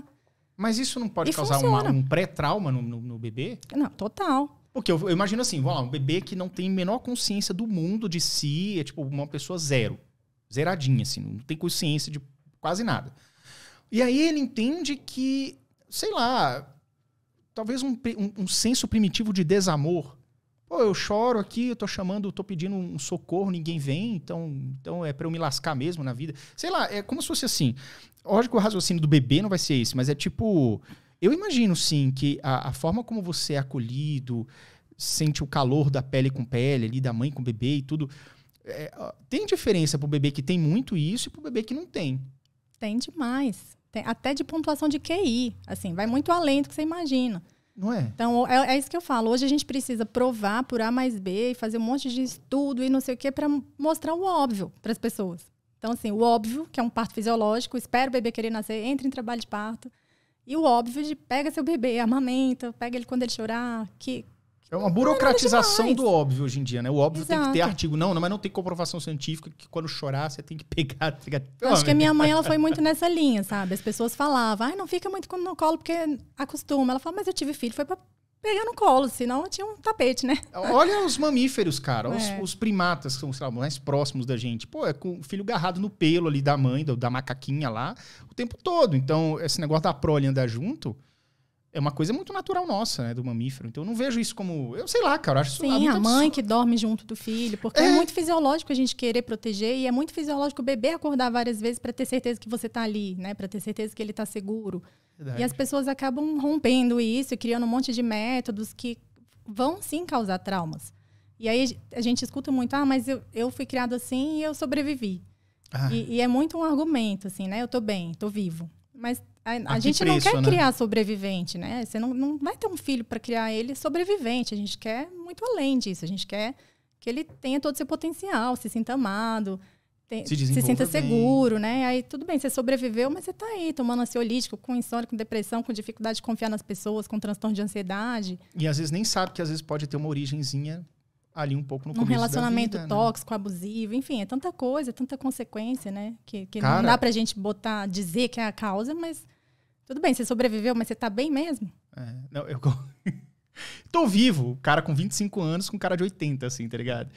Meu Deus do céu. Você falou algo que me chamou a atenção aqui, que é a questão de dormir junto. Eu já ouvi uma dúvida do tipo assim, o bebê pequeno tem que dormir sempre no berço, não pode dormir, sei lá, na cama da mãe, do casal, enfim, porque a mãe tem medo de esmagar o bebê durante o sono. Tem esse risco mesmo, esses negócios? Ou isso é bobagem mesmo? O instinto materno não permite que você, sei lá, dormindo, atropele o bebê. Isso não acontece. Como é isso?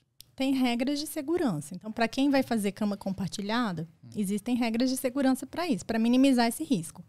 Então, por exemplo, a cama, em tese, né, idealmente tinha que estar no chão, para não ter o risco da queda, porque se você só encosta na parede, tem um vincozinho que fica, às vezes, de poucos centímetros já é suficiente para causar algum problema. O bebê tem que estar sempre do lado da mãe, porque existe sim um instinto da mãe de ter o sono mais leve, enquanto para o pai isso não acontece, nem o irmão, nem o cachorro, né? Então não pode ter mais pessoas na cama. O lençol tem que estar muito bem com elástico amarrado, não pode ter cobertor, pano solto, porque um paninho no rosto do bebê pode causar sufocamento. Nossa. Então tem as regras de segurança. Mas o fato é que 90%, isso é pesquisa, das mães fazem cama compartilhada mesmo que elas não quisessem fazer, porque na verdade acaba que acontece por exaustão. Então, você está com o bebê lá no berço. Aí ele acorda, você amamenta, troca, não sei o quê, devolve pro berço. Aí passa meia hora, uma hora, ele acorda. E aí esse processo se repete 10 vezes durante a noite. Chega uma hora que você fala, pelo amor de Deus, vou deixar esse menino aqui do meu lado, porque senão eu vou dormir em cima dele. Às vezes, e acontece, você está na poltrona de amamentação e o bebê cai, porque você dorme. Você, assim, acaba que é mais perigoso, né? E aí as pessoas, por não terem se informado sobre cama compartilhada, porque elas não queriam fazer, elas não sabem como fazer de forma segura. Só que a verdade é que a maioria faz. Acaba fazendo em algum momento. Então, a gente tem que disseminar a informação, né, de como fazer de forma segura, porque a maioria vai fazer em algum momento. E tem bebês que acordam muito. Né? O meu filho, né, é um case. É uma exceção até. Mas agora, com 3 aninhos, já tem a caminha dele, assim, já é outro nível. Não, agora ele, graças a Deus, dorme a noite toda, né? Mas até 2 anos e meio, ele acordava praticamente de hora em hora. Caramba. Então, eu sou uma sobrevivente. E ele amamentou até mais tarde, igual você? Você foi até quantos anos? Você lembra? Eu fui até quase 2 anos. Ela não sabe direito. O ideal é 2 anos, né? Qual é o ideal, assim, que a OMS fala? Como é que é isso, da amamentação? 2 anos ou mais. Mas naquela época, quase 2 anos era tipo um recorde, A minha mãe fala que acho que eu fui 6 meses, eu acho. É 6 meses de amamentação exclusiva e depois a amamentação complementar até 2 anos ou mais. Meu filho mamou até mais de 3 anos. Legal. Então, isso falam que é extremamente positivo com relação à saúde, que agora é uma criança, né? A saúde da criança, a saúde da imunidade, né? Do porte, assim, das vitaminas, ou seja, a estrutura da criança, ela é melhor se você mamar até os 2 ou mais, né? Tem essa diferença, né? Tem a questão da imunidade, tanto que agora em época de pandemia, isso me segurou mais tempo até para amamentar, porque eu tinha acesso à vacina, ele ainda não, e estava comprovado que a mãe que tomou vacina passava anticorpos pelo leite materno para o bebê, enquanto ela estivesse amamentando, porque se você parasse, essa produção meio que parava também. Então, isso até me motivou a amamentar mais tempo, até ele ter acesso à vacina. E tem os nutrientes, né? Claro que uma criança, um bebê que já se alimenta muito bem, não necessariamente precisa do nutriente do leite, mas a gente sabe, em situação que a criança está doente, que eles não comem nada, muitas vezes o peito salva. Meu filho chegou a ser internado na UTI uma vez, com uma pneumonia e tal, e ele não comeu nada a semana inteira. Se eu não amamentasse naquela época, eu não sei como é que teria sido, por exemplo. Caraca. Mas, claro, a gente fala isso numa situação ideal. Eu sei que tem muita gente que não pode amamentar tanto tempo, não consegue, não quer, e eu super respeito também toda essa diversidade, né? A gente não impõe isso para outras pessoas. Legal, legal. Tem outros assuntos para a gente falar também e tem algumas perguntas chegando, mas vamos dar um breve intervalo de 4 minutinhos e a gente já volta. Valeu!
nós já estamos de volta aqui no nosso podcast Tudo em Mente com Érica. Vamos falar aqui sobre o TDAH, né? Você fez uma postagem recentemente acerca do diagnóstico, né? Como foi o seu diagnóstico do TDAH? Você tem TDAH? Você tem mais alguma coisa? Como é que foi essa questão do diagnóstico aí? Bom, eu descobri agora, com 36 anos, tem poucos meses, a questão do TDAH. Confesso que eu mesma nunca tinha estudado o assunto, eu ainda tinha os mesmos preconceitos, né, que todo mundo tem. Então, TDAH é aquela pessoa meio boba ali, desatenta e etc. Não, enfim, nunca nem cogitei que eu pudesse ter, nunca nem estudei o assunto. E algumas pessoas do Instagram que eu sigo, que são pessoas que falam de temas variados e que eu admiro muito, que têm uma grande projeção até, foram diagnosticadas e começaram a falar desse tema. E pessoas que eu me identificava muito. Falei, peraí. E aí, as coisas que elas falavam, que levaram ao diagnóstico, eu falei, mas eu tenho isso, mas eu tenho isso, mas eu tenho isso. Aí eu fui estudar. Aí desenvolvi um hiperfoco nesse assunto, né? Mergulhou, como todo TDAH. E mergulhei. Comecei a te seguir lá no... E começa daquele negócio do tipo, cara, o que essa pessoa tá falando, eu acho que eu tenho isso daí, né? Acho que é um pouco isso. Aí, mas quanto mais eu estudava, comecei a seguir um monte de perfil de que falava de TDAH, vídeos e textos e estudos, e mergulhei, e eu tive certeza absoluta que eu tinha, assim, não tinha a menor dúvida. E aí procurei um psiquiatra especialista nisso. E a gente fez, né, todos os testes e consultas, e aí realmente ele me diagnosticou formalmente, mas eu já tinha certeza que eu tinha. E estou em tratamento, né, tanto com medicamento quanto terapia. E vem cá, e na sua infância, adolescência, você teve algum sintoma? Você acha que teve alguma coisa? Só um adendo aqui, é que você tá com o cabelinho bem aqui em pé. Isso, tem um cabelito aí, você puxa assim, isso, fechou. É porque você ia gostar se alguém te avisasse sobre isso. Tá com obrigada. O cabelinho assim, tá tipo o Tintin, assim. Tava engraçado, mas tava legal, tava bonito. Que bom que você avisou. Deixa eu te falar, na adolescência, na infância, teve algum esquema assim? Teve, aí hoje eu vejo, né, pro meu histórico e falo, tá explicado aquilo lá. Mas você gostava de estudar ou só as matérias que você gostava? Como é que funcionava isso? Só as matérias que eu gostava. Então, assim, aí tudo fez sentido, né? Porque eu sempre fui meio exótica, meio diferente ali da turma. Então, assim, todo mundo prestando atenção na aula e eu levava um livro da minha casa, do meu interesse, e ficava ali com o livro embaixo da carteira, lendo o livro 5 horas seguidas. E não fazia a menor ideia do que o professor estava falando, não sabia nem qual aula que eu estava. Caraca. Aí eu pensava, não, depois eu estudo isso aí. E aí, na véspera da prova, eu pegava e estudava a matéria, tirava notas excelentes, sempre fui uma boa aluna. Acho que por isso até que eu nunca desconfiei do diagnóstico. Porque o meu irmão tem. E ele já recebeu o diagnóstico faz tempo. Só que meu irmão, ele era mais típico, assim. Ele era... É um padrão, mas assim, dificuldade na escola. Também passou no vestibular, federal, novinho. Super inteligente. Meu irmão também, desconfio que tem altas habilidades. Que é um dos processos que eu estou descobrindo agora também, né, pra mim. Mas ele já era mais claramente desatento. Eu não. Mas eu tinha muito isso, de não ter menor interesse sobre o que estava lá na escola. Estudava por obrigação e na véspera, aí eu conseguia, memorizava tudo, decorava, passava. Legal porque você tinha aquele senso do desespero, né? Tipo, cara, a prova é amanhã, eu tenho que aprender isso aqui de algum jeito, né? Eu chegava a pegar atestado médico às vezes, porque eu precisava estudar mais e não dava tempo. E aí eu adoecia de verdade. Sim. E aí eu conseguia fazer a prova de reposição. Que mesmo sendo mais difícil, você tinha mais tempo de estudar, decorava a matéria, aprendia a matéria e fazia, né? Mas eu era o tempo todo estudando as coisas do meu interesse, né? Então sempre tive assuntos que eu era encantada e estudava loucamente aquilo. E... O que você mais gostava no ensino médio, na escola, assim? História, cultura medieval. História, geografia, adorava. Geopolítica, adorava, cara. Coisas celtas, espiritualidade, medicina alternativa. Algumas coisas, assim, né? Agora, o conteúdo ali mesmo... mas era o que você lembra que você tinha mais gosto ali de estar estudando. A gente sabe que 20% das pessoas que têm TDAH não enfrentam dificuldades escolares. Só que, assim, esse dado estatístico é um pouco confuso, porque não é que não enfrenta dificuldades escolares, as notas é que não são compatíveis com o diagnóstico do TDAH. Porque para 80% você tem dificuldade, você tira 5 raspando, 6 raspando, entendeu? Você tem uma dificuldade ali escolar. Eu nunca tive dificuldade, por exemplo, para história e geografia. Inclusive, no 3º ano, a minha mãe foi comprar o livro, e era caro, sei lá, acho que era R$40, na época era uns 40 bilhões de reais, assim, na conversão da época, tá ligado? Mas eu falava, não, mãe, não precisa comprar não, tá? E minha mãe não comprou o livro de geografia. E eu passava com 7,8 sem estudar, né? Então eu tinha essa facilidade. Agora as pessoas não têm. Agora, por exemplo, tem uma questão também alguns médicos conhecidos no Brasil tem o TDAH, o Dr. Clay Brits também tem, a Ana Beatriz, do livro Mentes Inquietas, ela parece que tem também, né? Não sei se é apenas o TDAH, mas tem. E eles, cada um enfrentou as suas dificuldades. Mas, por exemplo, o Dr. Clay, ele foi um daqueles 20% que não tinha dificuldades escolares. E por que isso? Porque o que motivava ele era justamente esse desafio de, cara, eu já tenho tanta dificuldade, eu vou, sei lá, ele focava no esforço de estudar.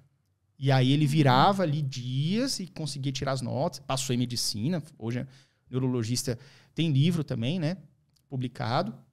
Então, veja como esse negócio do nosso, entre aspas, hiperfoco, né, mas como se a gente mergulha naquilo que a gente ama, a gente tem um desempenho muito maior, né. E a gente cria estratégias. Então, eu vejo tanto que eu consegui mascarar a vida inteira. Então, eu fazia resumos e aí estudava pelo meu resumo. A sala inteira estudava pelo meu resumo depois. Então, pro vestibular, pro pai, todo mundo. Cadê seus resumos? Porque eles eram super completos. Tinha letra bonitinha e tudo assim? Tinha. E assim, eu desenvolvi um método para eu conseguir fixar o conteúdo. Então, eu preciso escrever. Até hoje, se eu tô lendo um livro, ao mesmo tempo eu tô grifando, escrevendo e fazendo um resumo, porque senão eu não consigo Desde pequenininho memorizar. Esse método? Desde pequenininho.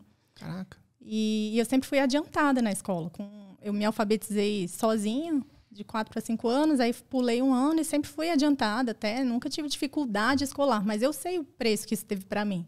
Eu não tive dificuldade para os outros, mas as madrugadas que eu virava estudando, a dificuldade que eu tinha até com matérias de exatas, tinha nota para passar, mas assim, eu sabia que eu tinha muita dificuldade, que eu odiava, na verdade. No sacrifício, você foi lá e conseguiu, né? E vários outros sinais, né? Até, por exemplo, quando eu fui fazer o diagnóstico, eu pensei, não, mas hiperatividade eu tenho certeza que eu não tenho. Só a mental. Só que hoje eu vejo que eu tô aqui, ó, balançando a perna. Tô aqui mexendo na minha unha o tempo inteiro, cutucando minha unha. Mas isso traz uma calma na gente, né? Na verdade, quando a gente tá balançando a perna, é porque a gente tá calmo. Se você pega um TDAH que tá balançando a perna e fala assim, para de balançar. Quando você para de balançar a perna, a contragosto, essa vibração que estava na perna, ela vai subindo e vai para a cabeça. Uhum. Não é? Ou seja, quando a gente está futucando a mão ou está balançando a perna, na verdade, a gente está relaxado para poder, sei lá, fazer um podcast, fazer uma prova, alguma coisa nesse sentido, né? Você se concentra melhor. E aí eu comecei a ver que ia muito além, né? Assim, quando você vai estudar mesmo, TDAH, você vê umas coisas assim que você jamais imaginaria. Então, por exemplo, eu durmo com meia no pé, não importa o calor de 40 graus que esteja fazendo, eu durmo com meia no pé. Caraca. Porque eu tenho uma hipersensibilidade no pé. Eu não gosto de encostar o pé na cama, na coberta, e a meia meio que protege. E eu vi que isso tinha tudo a ver com TDAH. Você fala, né, assim, como é que pode? Mas tem toda uma explicação, né? Não vou nem saber explicar aqui, mas eu li, me convenceu. Hipersensibilidade auditiva. Questões sensoriais. E aí você tem hipersensibilidade tátil, auditiva, olfativa, né? Tudo isso. Então você tinha essas questões sensoriais. E geralmente o terapeuta ocupacional ele ajuda a diagnosticar isso daí, né? E aí eu te pergunto, essa sensibilidade auditiva, tipo assim, você tinha problema com conversa, você estudava, você ia na faculdade, você ia estudar na biblioteca, você gostava de silêncio, como é que funcionava isso para você? Não, sempre estudei em casa e sempre de madrugada. E até hoje eu sou assim. Então, porque essa madrugada... eu produzo muito mais de madrugada. E às vezes a madrugada oferece para você um ambiente ideal, né? Tipo do silêncio absoluto e tal, né? Não sei. Hoje em dia a gente fala, porque o WhatsApp, o Instagram, não sei o que, tá meio parado. Mas antigamente nem tinha isso. Então não era nem isso. Não era nem minha amiga falando comigo no WhatsApp, sabe? Assim, mas além do silêncio, eu sou uma pessoa que sempre tive hábitos muito noturnos. Minha cabeça, de manhã, eu não sou ninguém. Demora para pegar no tranco. E aí vai passando o dia e eu vou começando a acordar. Dá 11 horas da noite eu falo, eu quero dominar o mundo. E aí eu pego o curso e assisto aula, escrevo e-mail, não sei o que, resolvo a minha vida, assim. E até isso eu vi, né, que depois que está fortemente associado também ao TDAH. Então, várias questões, assim, que eu tinha desde criança. Na verdade, tudo foi se encaixando. E de manhã, você é produtiva? Geralmente, zero. Gente, eu falo assim, o complicado, porque assim, a gente está no Instagram e tudo, e eu converso geralmente com as pessoas de manhã, eu abro uma caixinha e tudo e começo a fazer, porque eu gosto de praticar minhas atividades físicas de manhã, justamente para me forçar a pegar no tranco. Eu pareço um carro a álcool. Tem muita gente que não sabe o que é o jeito do flex. Mas antigamente você tinha carro a gasolina ou a álcool, e a álcool de manhã, Não pegava de jeito nenhum. Tinha gente que, da década de 80, você ligava o carro, enquanto ele ia esquentando o motor, você subia para tomar café, ele ficava uns 10 minutos lá, descia, para depois você pegar o carro. Então, assim, não funciona de manhã. E uma das formas que eu consegui driblar isso é eu pular da cama, dar um jeito de pular da cama e já ir logo fazer uma caminhada, um negócio para acordar. Mas eu também sou assim, eu sou muito noturno, meu sono não é dos melhores e, cara, eu funciono melhor à noite, mas estou tentando, a duras penas, normalizar a questão do sono. Mas de manhã eu não saio, cara. Você tem algum hábito de manhã, assim, você vai pra academia, ou você realmente, assim, cara, minha vida começa meio-dia em diante. Como é que é isso? Não precisa ser meio-dia também, mas como eu sou autônoma, eu acho que isso favorece muito. Então, eu faço meu horário, né? Então, eu sempre marquei paciente no consultório a partir de 9h30, 10 da manhã, que eu tinha uma margem para não madrugar tanto, assim, né? Agora que eu tenho filho, e ele vai estudar, tá estudando no período vespertino, de manhã eu tô com ele. Então, acaba que eu não consigo ser tão produtiva, né? Então, fico ali com ele, cuido dele, a gente tem ali nosso momento de qualidade. E aí, quando ele vai para a escola, eu pratico atividade física e aí já mergulho no trabalho. Mas aí também emendo esse trabalho até umas horinhas da madrugada. Não o atendimento, claro, né? Mas o que eu tenho que fazer online, enfim. Aí eu trabalho de madrugada. Mas eu sou muito bem resolvida hoje com isso. Eu não acho que eu sou obrigada a me enquadrar no horário padrão. Então, se eu tenho essa flexibilidade, eu aproveito disso. Claro que se eu tivesse, né, fosse uma CLT, tivesse que entrar 8 horas, eu ia ter que dar um jeito, me virar. Mas eu tenho, então por que não, né? Também adequar. Claro que sem exageros, não precisa também virar a noite toda, mas eu acabo fazendo um pouquinho do jeito que é mais confortável para mim. Sim. E com relação à sua saúde física e mental, você tem algum tipo de rotina? Pratica uma atividade, um yoga, ou, enfim, você faz terapia, você psicóloga precisa fazer terapia. Como é que você lida com essa parte sua? Olha, eu faço atividade física várias vezes por semana, não consigo todo dia.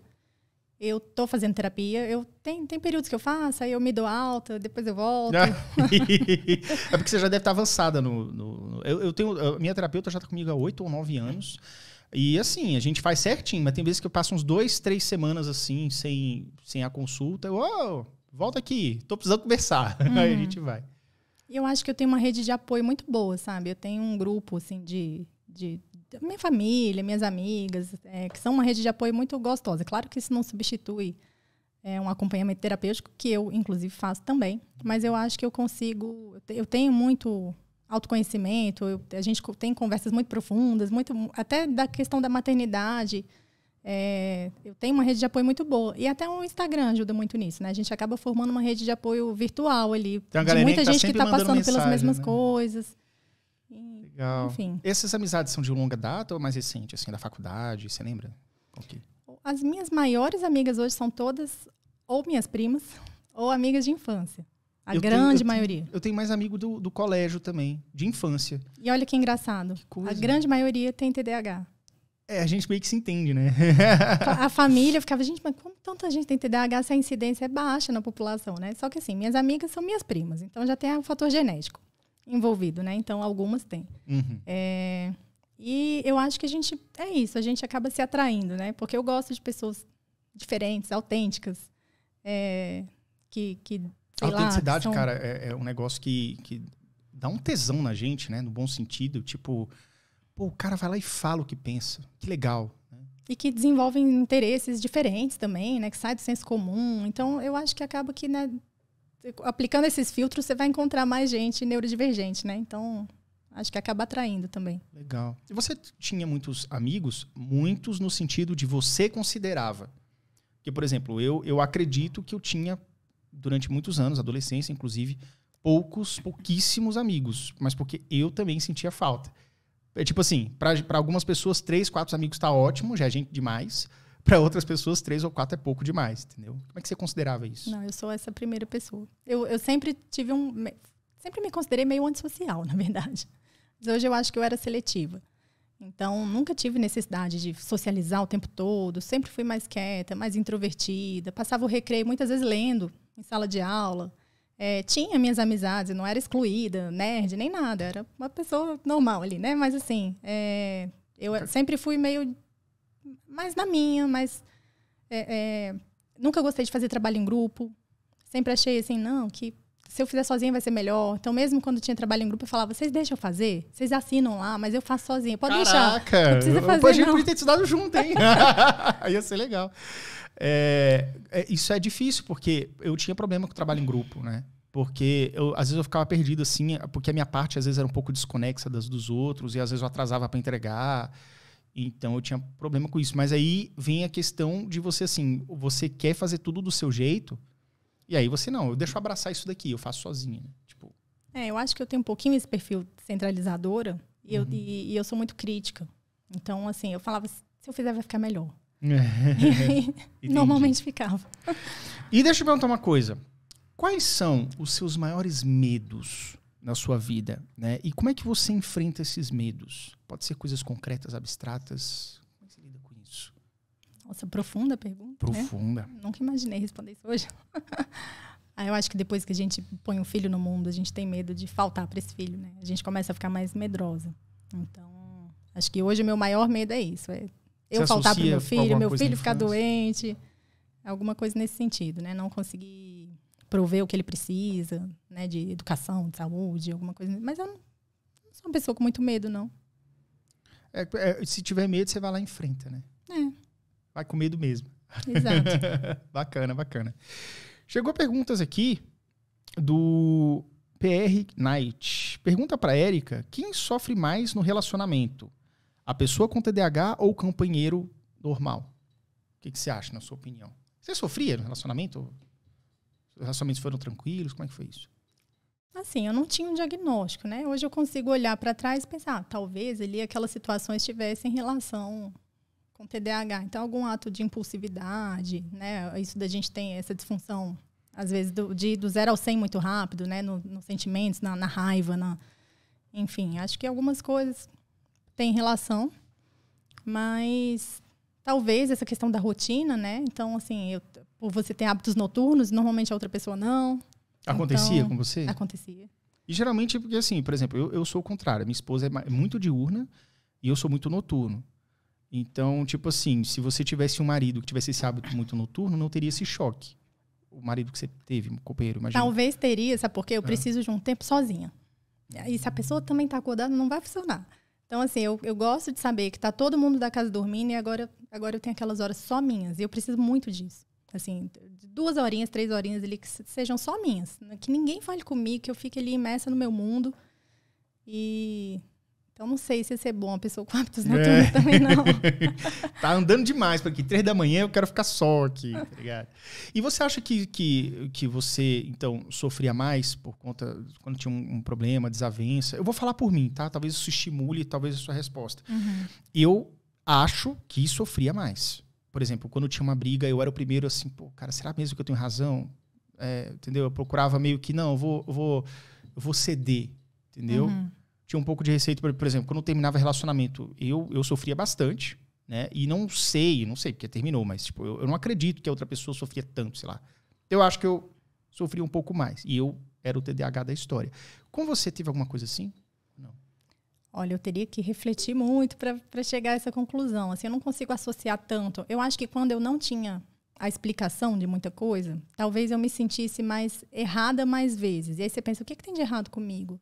Por que toda hora eu esqueço tal coisa? Que eu falo que vou fazer, esqueço, e me distraio, e esqueço uma data importante, e, enfim, esqueci da consulta que meu filho tinha. E aí a pessoa reclamava e eu ficava, cara, eu tô errada, eu tenho que melhorar. E eu acho que depois do diagnóstico veio uma autoaceitação maior, né? Assim, eu consigo me perdoar. Claro que a gente está sempre em busca de melhorar, né?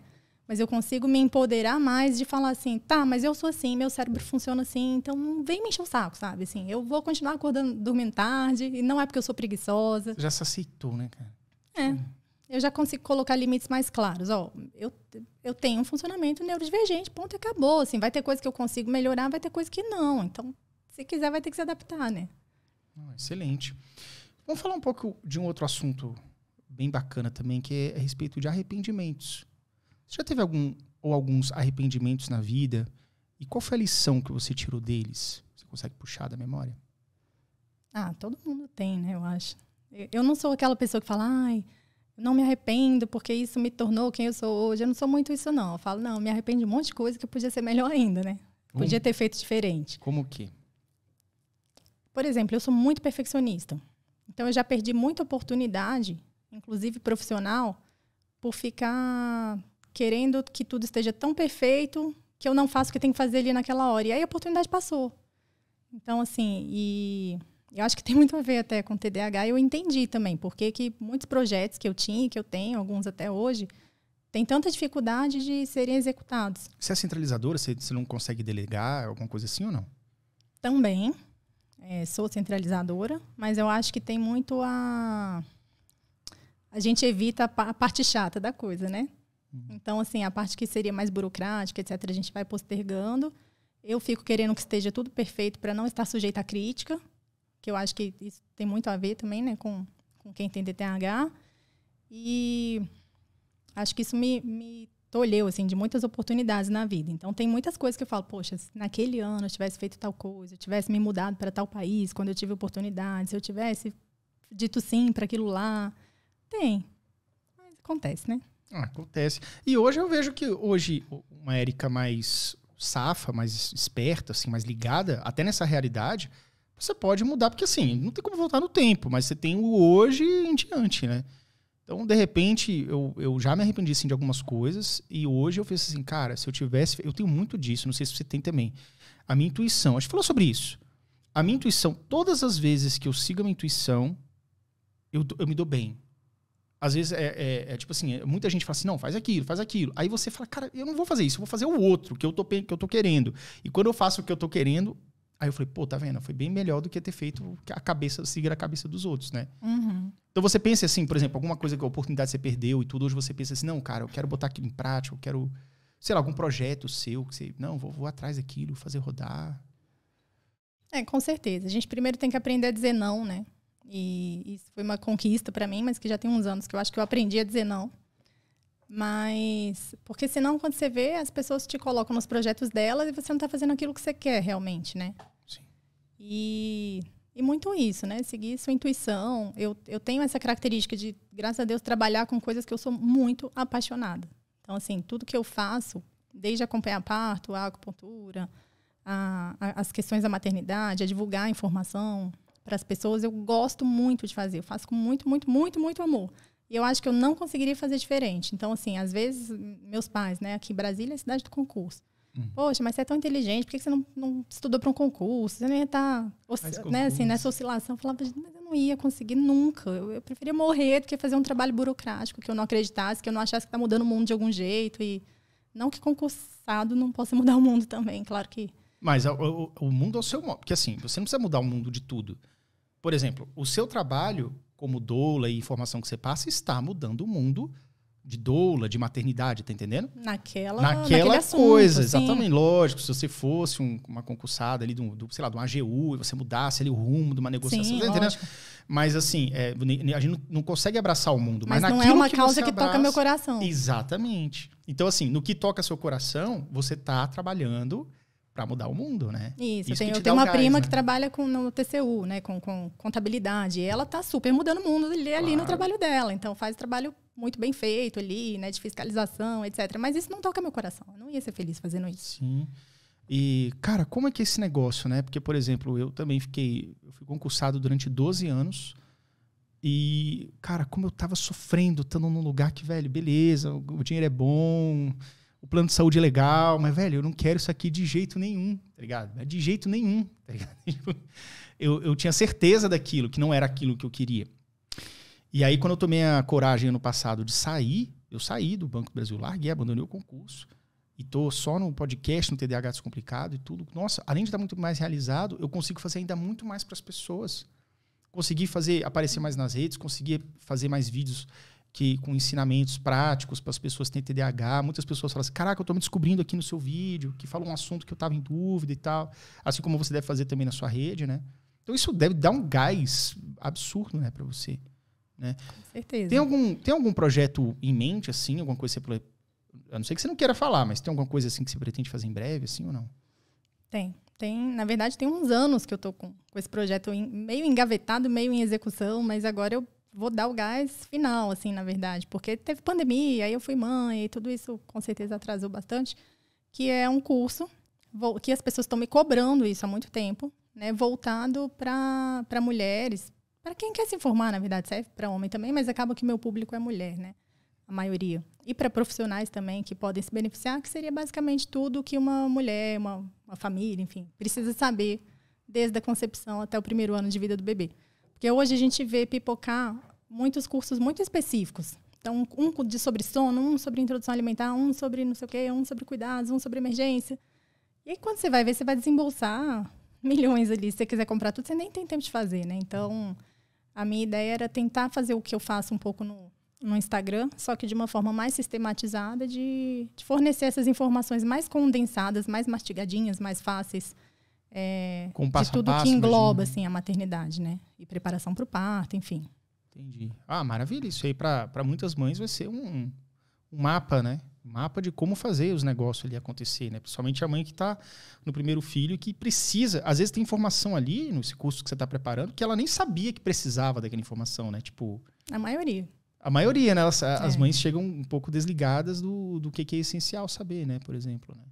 E no final, assim, dá tudo certo, né? São criados os sobreviventes, mas quando você vai estudar mais, muita mãe, até de segunda viagem, terceira viagem, fala, nossa, se eu tivesse essa informação no meu primeiro filho, eu fiz tanta coisa errada, eu me estressei tanto à toa. Entendi. É, muito comum mesmo. Vamos responder perguntas?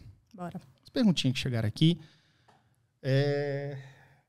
Comentário do Lucas. Manda um salve pra Camila, mamãe do ano. Não sei quem é Camila. Ah, bonitinho. É. Oi, Camila. Engraçado que eu falo que o público é feminino, só tem homem comentando, né? Eu falei, o Lucas comentando. Eu fiquei meio assim, entendeu? Mas enfim, legal. Mandou a do salve aí. O Jefferson fez algumas perguntas aqui. São 3 ao todo, não é muita coisa não. A gente vai lendo aqui até concluir. Uma pergunta importante, Érica, pegando o gancho no que você comentou sobre pós-parto. É uma pergunta um pouco antiga. Mesmo que o pai assuma a sua responsabilidade, como as tarefas domésticas e até a agenda das vacinas, é realmente difícil para a mulher relaxar no pós-parto no que tange essas preocupações? Na sua opinião? Muito. A gente tem um instinto louco ali de proteger aquela criança a qualquer custo, né? Então, assim, mas isso varia de mulher para mulher. Tem mulher que consegue racionalizar mais, terceirizar mais, né? Deixar que a sogra, que a mãe, etc., ajude mais. Eu, por exemplo, não relaxo se o meu filho não estiver do meu lado. A minha mãe falava, não, tenta dormir mais essa noite. Se ele acordar, eu pego. Eu falava, não quero. Deixa ele comigo. É meu. Meio onça, assim, né? Então, assim, acho que vai muito do perfil. Entendi. Mas tem gente que é mais tranquilo também, né? Que não faz tanta questão de amamentar. Então, tudo bem, o pai dá uma mamadeira, ele de noite e tal. Então, vai muito do perfil, do que é prioridade para essa mulher. Mas, assim, a conta sobra muito mais pra gente. Não tem nem o que dizer, né? Assim, por mais que o cara seja muito esforçado de dividir... tem coisa que é fisiológica, que só a gente vai fazer mesmo, né? Gestar, parir, amamentar, não tem muito para onde correr. Mas acaba que a gente sim, estuda mais, né? Pesquisa mais, vai seguir os perfis, faz os cursos, acaba que não vai tem jeito. Atrás mesmo, é muito mais, raro. Aí você vê uma coisa 50-50 e te fala que eu nunca vi. Ou seja, mais ou menos isso aí mesmo. Infelizmente ainda acaba bastante, assim, cai muito nas costas da mulher, né? Vamos ver aqui mais uma perguntinha. Caso você se sinta à vontade, claro, Jefferson, como foi para você ver com limitações do dia a dia... Como foi para você se ver com limitações do dia a dia enquanto se recuperava? Te afetou muito no termos de autoestima, etc? Acredito que no pós-parto seu. Eu tive um parto normal, então a recuperação foi quase imediata, foi muito tranquila, assim. Não tive nenhuma questão que me incomodou muito no pós-parto. Desse ponto de vista, não. Era mais o cansaço mesmo. Entendi. Esse cansaço, ele perdura? Tipo, do cansaço pode vir a depressão pós-parto? Ou não tem nada a ver uma coisa com a outra? Pode. A mulher que está sobrecarregada, está em privação de sono, isso é tudo fator de risco, né, para desenvolver. Tanto que o pediatra do meu filho, toda consulta, me aplicava uma bateria de teste de depressão pós-parto. Aí eu olhava para ele e falava, eu não estou com depressão pós-parto. Tem certeza? Mas ele sabia que o Pedro, porque eu falava muito até no Instagram, ele me segue, que o Pedro acordava 10, 15 vezes por noite. Ele pensava, não, mas não é possível, ela tem que estar com depressão pós-parto. Aí ele, mas depressão pós-parto não é só se você ficar triste, chorando, não. Irritabilidade também pode ser sintoma. Eu falava, mas eu não tô, fica tranquilo. Eu tô me irritando agora. Brincadeira. Mais uma do Jefferson mandou assim, imagino que alguém que tenha uma vida muito ativa fique naquela por não poder fazer quase nada. Foi o seu caso? mais uma vez, grato pelas explicações. Sim, eu sofri muito nessa questão, porque eu sempre fui muito ativa, workaholic, e se eu não estava trabalhando, estava estudando, e estava fazendo curso, enfim. E com o nascimento da criança, você tem uma autoanulação, assim, inevitável, né? A demanda é tão alta que você esquece o que é que você gosta, o que é que você quer, o que é que você precisa. Tem dia que mal dá tempo de lavar o cabelo, então, assim... Muda muita coisa, né? Isso foi um peso muito grande. E até a questão do sono, né? Eu não imaginava que podia ser tão intenso, assim, a privação de sono, mesmo trabalhando com isso. Então, para mim, foi muito difícil. E aí, emendou pandemia. E aí, eu perdi, na época, a rede de apoio, né? Empregada doméstica, minha mãe, não sei o quê. Limitou muito, por muitos meses. E aí, somava isso a todo o trabalho doméstico. Foi bem complicado. Tanto que hoje, o Pedro, com 3 anos e meio, é difícil para mim pensar no segundo filho. Porque agora que ele tá ganhando autonomia, ele tá viajando com o pai, inclusive, né? Caraca. E chegou num ponto que tinha tantos anos que eu não vivia, né? De poder ter um pouquinho mais de liberdade. Aí eu falo, nossa, começar tudo de novo. Não sei se eu quero mais, não. Eu prometi 3 pro padre. Eu casei em julho do ano passado. E ele falou, quantos filhos? Lá no altar. 3. Aí não veio nem o primeiro ainda. Mas aí o pessoal ficou assim, será mesmo? Será? Mas enfim. Tem o primeiro, depois você decide. Experimenta primeiro pra ver como é que é, né? Mas enfim. Eu tenho muito essa ideia de ter uma boa quantidade de filhos. Para 3, assim, digamos, né? Minha esposa também, ela prova isso. Mas vamos ver como é que vai ser, né? Vamos ver como é que é. Vou ter o primeiro pra gente repensar isso daí. Ou não, né? Às vezes quer até ter mais, né? Eu já tive um professor de cursinho, e a gente de Brasília, o Galois, né? Tinha um professor do Galois que, cara, ele tinha uns 8 ou 9 filhos. E era um cara que, sei lá, na época ele não tinha 40 anos, tá ligado? Uhum. Falei, bicho, sossega aí, tá ligado? A gente ficava fazendo piadinha com ele assim no... Eu tenho paciente, tem uma gestante que eu acompanhei recentemente que ela tinha 5 filhos e estava grávida de gêmeos. Nossa. Então ia totalizar 7. E ela até falou comigo no direct esses dias, eu falei, nossa, eu comentei, né, que eu estava com hiperfoco em emissão de acúmulo de milhas aéreas e investimento. Aí ela falou, nossa, o meu marido tem DDAH e tá com o mesmo hiperfoco que você. Eu falei, pô, mas vocês têm 7 filhos, então ele tem que estudar isso, porque como é que vocês vão pagar passagem para 7 pessoas, ou 9 pessoas, né? Entendi. Cara, que legal. E por coincidência, eu tô mexendo muito com bolsa de valores. Porque esse negócio de botar poupança, de CDI, isso aí que não dá. Agora, bolsa, cara, tá dando um tesão. Todo dia eu vou lá e olho assim, subiu, ganhei R$5. Desceu, perdi 2, tá ligado? Isso pro TDAH é ótimo, porque a dopamina, ele pingando, né? E tem uma parada que eu fico... Eu já vou até fazer vídeo sobre isso, mas vou te adiantar aqui pra quem tá assistindo a gente também. Por exemplo, eu tinha um lance que é o seguinte, por exemplo, quando sai um vídeo massa que bombou, explodiu no YouTube, eu comemorava pedindo no iFood. Comemoração besta, né? Porque além de engordar, comidinha gorda e tal, gostoso, mas tipo, pô, você come ali e depois acabou. É uma parada que vai embora, tá ligado?